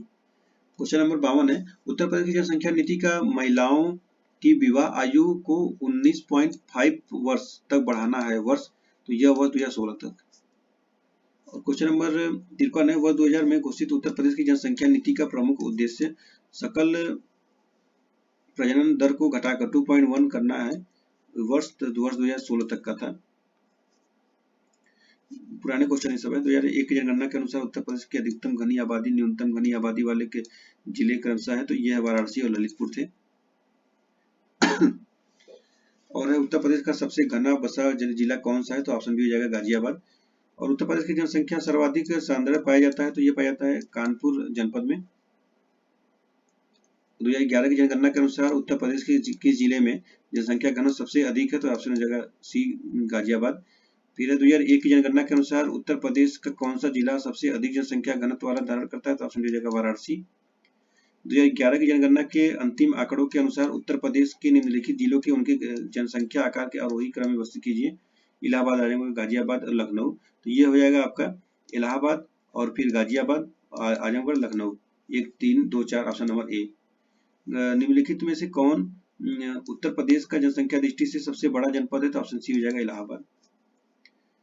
इलाहाबाद के बाद मुरादाबाद, गाजियाबाद, आजमगढ़, लखनऊ। और नेक्स्ट जनगणना 2011 के अंतिम आंकड़ों के अनुसार निम्नलिखित में से उत्तर प्रदेश के किस जनपद की जनसंख्या न्यूनतम है? तो ऑप्शन सी हो जाएगा महोबा। नेक्स्ट, उत्तर प्रदेश के निम्नलिखित जिलों में से वर्ष 2011 की जनगणना के अनुसार किसमें जनसंख्या सबसे कम थी? तो ये हो जाएगा महोबा, ऑप्शन बी। उत्तर प्रदेश के निम्नलिखित जिलों को जनसंख्या 2001 के आरोही क्रम में व्यवस्थित कीजिए। इलाहाबाद, गोरखपुर, लखनऊ और मथुरा है, तो इसको हम लोग सही क्रम में ऐसे ही सही क्रम लगाए, इलाहाबाद, गोरखपुर और Lucknow, Mathura, 1, 2, 3, 4, option number C. Next है, निम्नलिखित कथनों में से कौन 2011 की जनगणना के अंतिम आंकड़ों के आधार पर उत्तर प्रदेश के लिए सही नहीं है? यहाँ देश की जनसंख्या 16.5% निवास करती, सही है। यहाँ देश का सर्वाधिक बच्चे पाए जाते हैं, ये भी सही है, युवा है। इसकी दशकीय वृद्धि 18.4% है, ये गलत है। और इसका लिंगानुपात 908 है, तो ये भी सही हो जाएगा। तो ये 16.49% निवास करता है और इसका ये दशकीय वृद्धि हुआ है,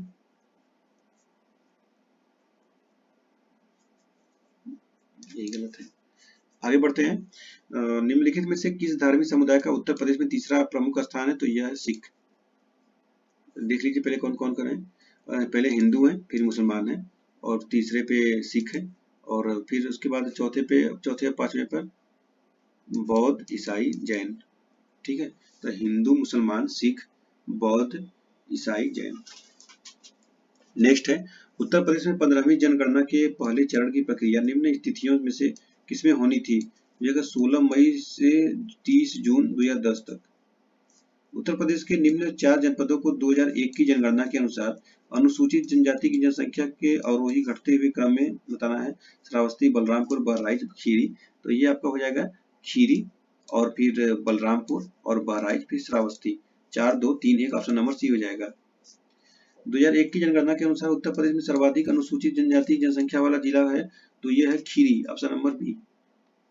उत्तर उत्तर प्रदेश में निम्नलिखित में से सर्वाधिक जनजाति जनसंख्या वाला जनपद कौन है? तो ऑप्शन हो जाएगा सोनभद्र। उत्तर प्रदेश में पुरुषों की जीवन प्रत्याशा तो यह है 60 वर्ष की। कथन और कारण क्वेश्चन है, उत्तर प्रदेश मूलतः एक ग्रामीण राज्य है क्योंकि उसकी कुल जनसंख्या केवल 20.70% नगरों में रहती है। तो सही है और व्याख्या भी सही कर रहा है।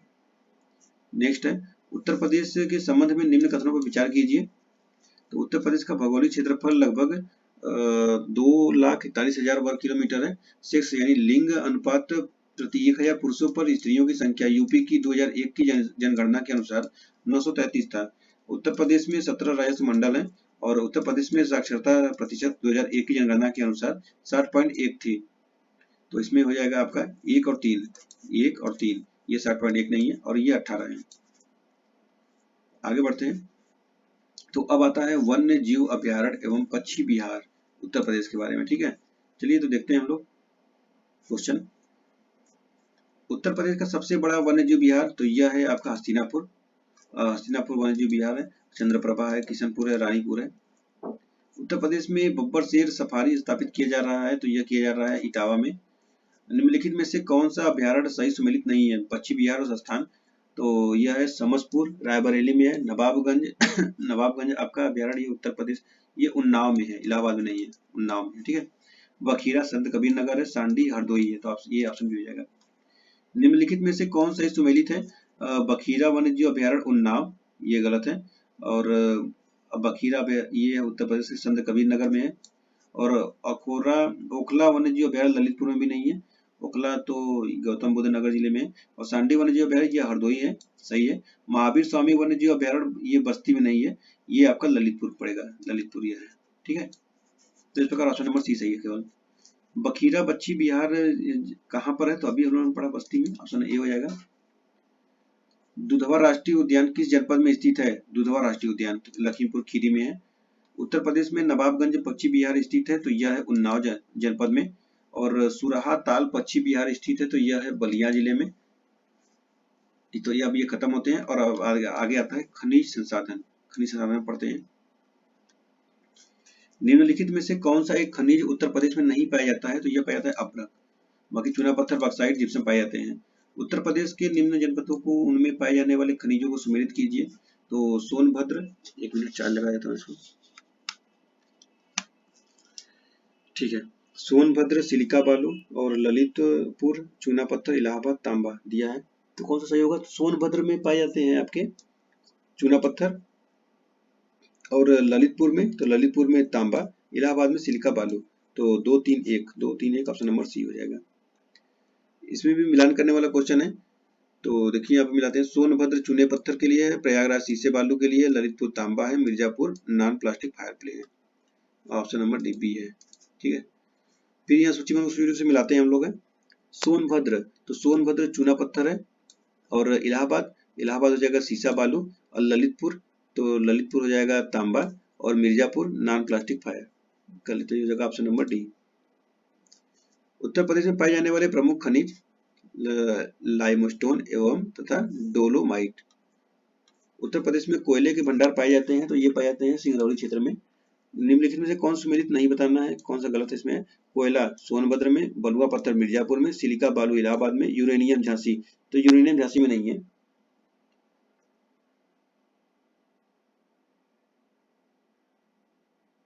चलिए आगे बढ़ते हैं। यूरेनियम ललितपुर में है। उत्तर प्रदेश के किस जिले में यूरेनियम के सीमित भंडार की खोज की गई है? तो यह है Lalitpur, option number B. Uttar Pradesh में यूरेनियम पाए जाने वाला जिला ललितपुर, ऑप्शन नंबर डी। चलिए ये भी खत्म हो गया। एक क्वेश्चन और है, उत्तर प्रदेश के किस जिले में यूरेनियम पाया जाता है? वही सेम क्वेश्चन है, ललितपुर। अब देखते हैं कृषि, मृदा एवं फसलें। उत्तर प्रदेश में कैसे कैसे फसलें होती हैं, कैसे कृषि है, कृषि में कैसी मिट्टी है, इस बारे में।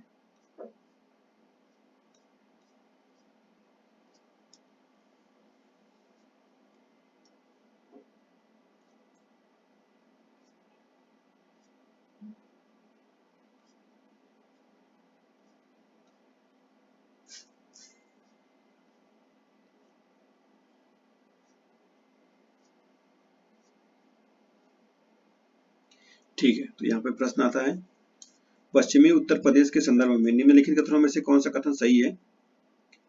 उत्तर प्रदेश का पश्चिमी क्षेत्र अन्य क्षेत्रों की तुलना में अधिक विकसित है। यह क्षेत्र हरित क्रांति का साक्षी रहा है। तो ये हो जाएगा ए और दो दोनों सही, मतलब दोनों कथन सही है। उत्तर प्रदेश का पश्चिमी क्षेत्र राज्य के अन्य क्षेत्रों की तुलना में अधिक विकसित है क्योंकि कृषि क्रांति के बाद उच्च उपज वाली किस्मों के बीज उर्वरकों की अधिक उपलब्धता तथा सिंचाई के उपयोग में वृद्धि के कारण यह क्षेत्र कृषि के संदर्भ में अधिक उन्नति किया। इसके अलावा राज्य के अधिकतर औद्योगिक व्यवसाय भी पश्चिमी क्षेत्र में ही विकसित हुए, जिससे यह क्षेत्र हमेशा से राज्य के अन्य क्षेत्रों की तुलना में वृद्धि करता है। दूसरा है कथनों का अगला क्वेश्चन है,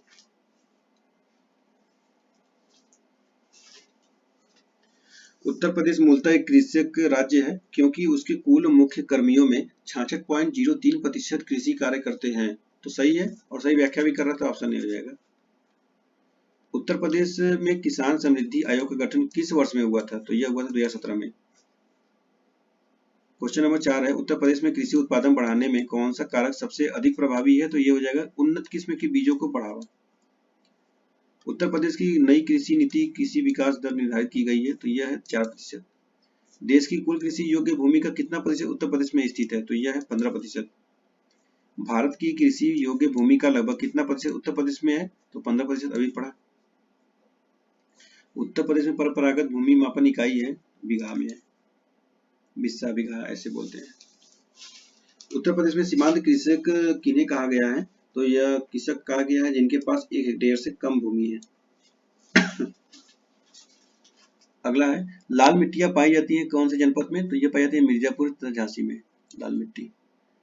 निम्नलिखित में से किस जिले में मार मृदा पाई जाती है? मार मृदा किसमें होती है? तो ये होती है झांसी में, ऑप्शन नंबर डी हो जाएगा। और उत्तर प्रदेश में ऊसर मृदा का विस्तार मिलियन हेक्टेयर में है, तो जाएगा 1.2%। और 2019-20 में इसकी खेती 4.38 लाख हेक्टेयर है। उत्तर प्रदेश की फसल गहनता लगभग है, तो ये हो जाएगा 160%। 2022 के अनुसार 2018 162.4% है। उत्तर प्रदेश में खरीफ फसल की बुआई होती है, तो यह होती है अप्रैल से नहीं अप्रैल से नहीं, जून जुलाई से होती है। क्या बोलते हैं उस टाइम? जून जुलाई में। आप लोग बताइए।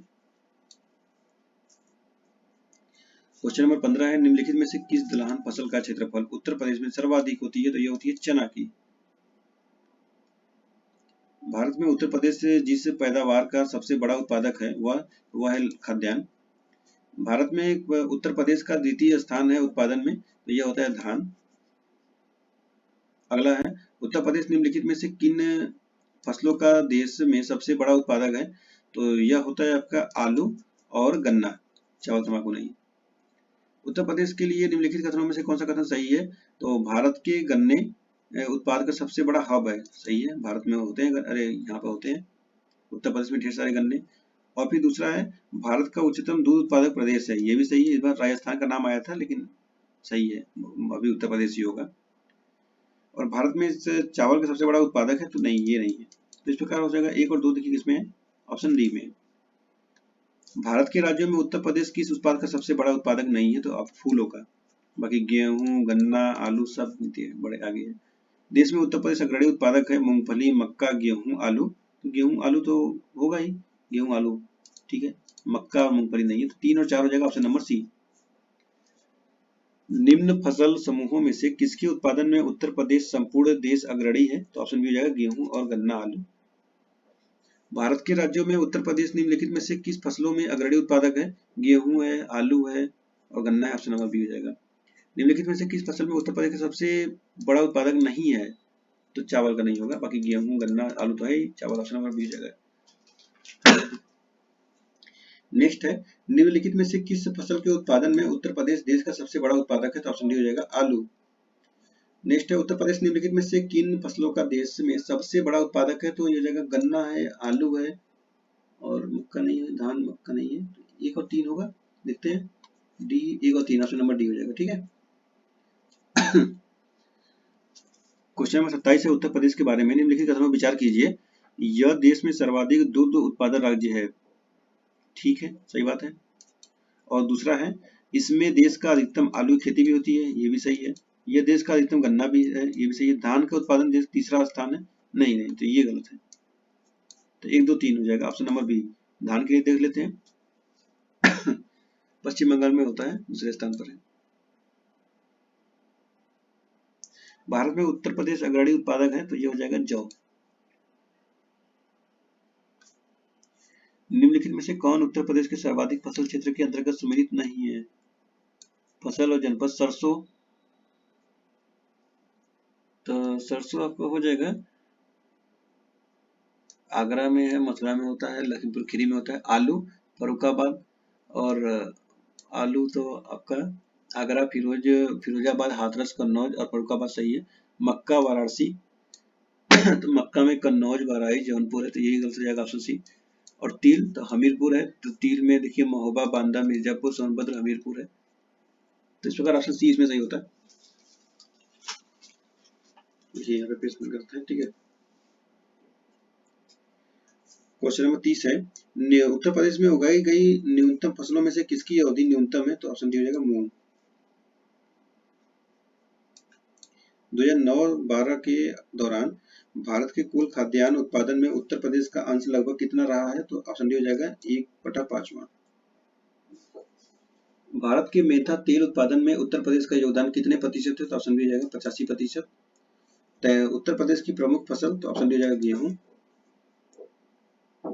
भारत में गेहूं उत्पादन में उत्तर प्रदेश का योगदान लगभग है, तो ये हो जाएगा 33%। भारत में चावल कृत्रिम क्षेत्र में उत्तर प्रदेश की कोटि है, तो ऑप्शन बी हो जाएगा द्वितीय।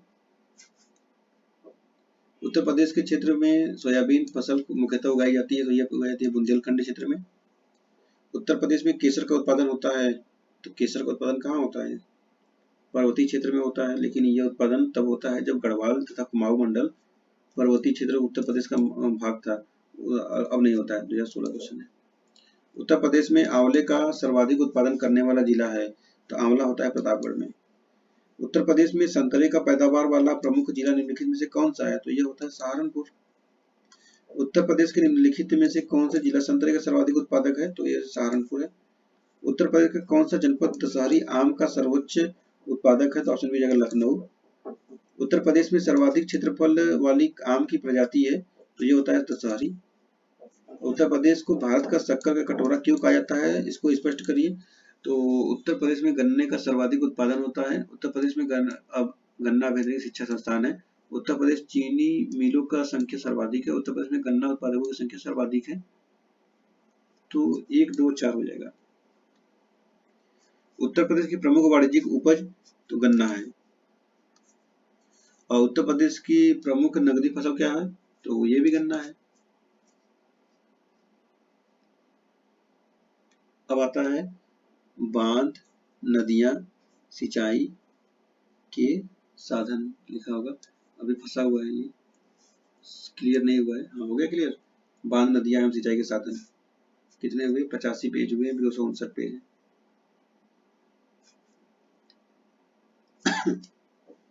कुछ ब्रेक लेना हुआ?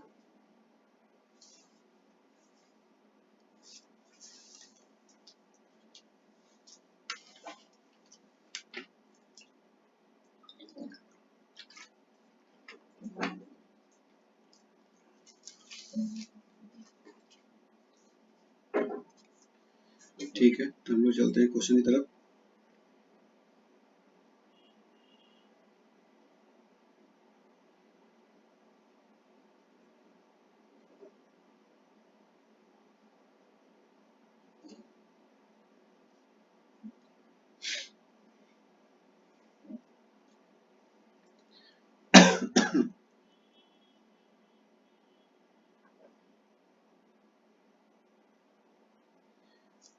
ओके, ठीक है।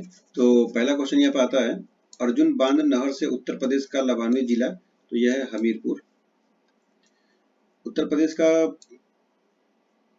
परीक्षा बांध किस नदी पर अवस्थित है? तो यह है बेतवा, जो कि झांसी में है। रानी लक्ष्मीबाई बांध अवस्थित है बेतवा नदी पर। उत्तर प्रदेश में पहला तैरता सौर ऊर्जा संयंत्र कहाँ पर है? बांध बना है, कहाँ पर बना है? तो ये बना है रिहंद बांध पर। निम्नलिखित में से कौन सा एक बांध उत्तर प्रदेश में नहीं है? तो ये हो जाएगा बदुआ। तो देखेंगे तो यहाँ पे आडवा है मिर्जापुर उत्तर प्रदेश, अरौरा है मिर्जापुर उत्तर प्रदेश, बदुआ है बांका बिहार, और बघेलखंड ये है बलरामपुर उत्तर प्रदेश। निम्नलिखित में से कौन सी परियोजना उत्तर प्रदेश में पेयजल परियोजना है? शारदा सहायक नहर परियोजना, ज्ञानपुर, गोकुल, तो गोकुल बैराज परियोजना यही है। उत्तर प्रदेश की सर्वाधिक लंबी नहर शारदा नहर है। निचली गंगा नहर का उद्गम स्थल गंगा पर है, तो ये है नरौरा पे। निम्नलिखित में से कौन सा जनपद मध्य गंगा नहर से लाभान्वित हुए हैं? तो ये हो जाएंगे आपके मथुरा हो जाएगा, अलीगढ़ और हाथरस, 2, 3, 4, ऑप्शन नंबर डी हो जाएगा। निम्नलिखित में से कौन सा युग्म सही सुमेलित नहीं है? कस्बा नदी बताना है। बिठूर, तो बिठूर गंगा और गोरखपुर राप्ती और जौनपुर सही नहीं, जौनपुर तो गोमती नदी है ना, जौनपुर से तो गोमती नदी निकलती है, सही नदी नहीं निकलती है, कौशाम्बी होती है, यमुना, तो ऑप्शन सी हो जाएगा। निम्नलिखित में से कौन सही सुमेलित नहीं बताए? गंगा वाराणसी, गोमती सुल्तानपुर और कोसी गोरखपुर, ये नहीं है। सरयू अयोध्या, ये सही है, ऑप्शन नंबर सी गलत है।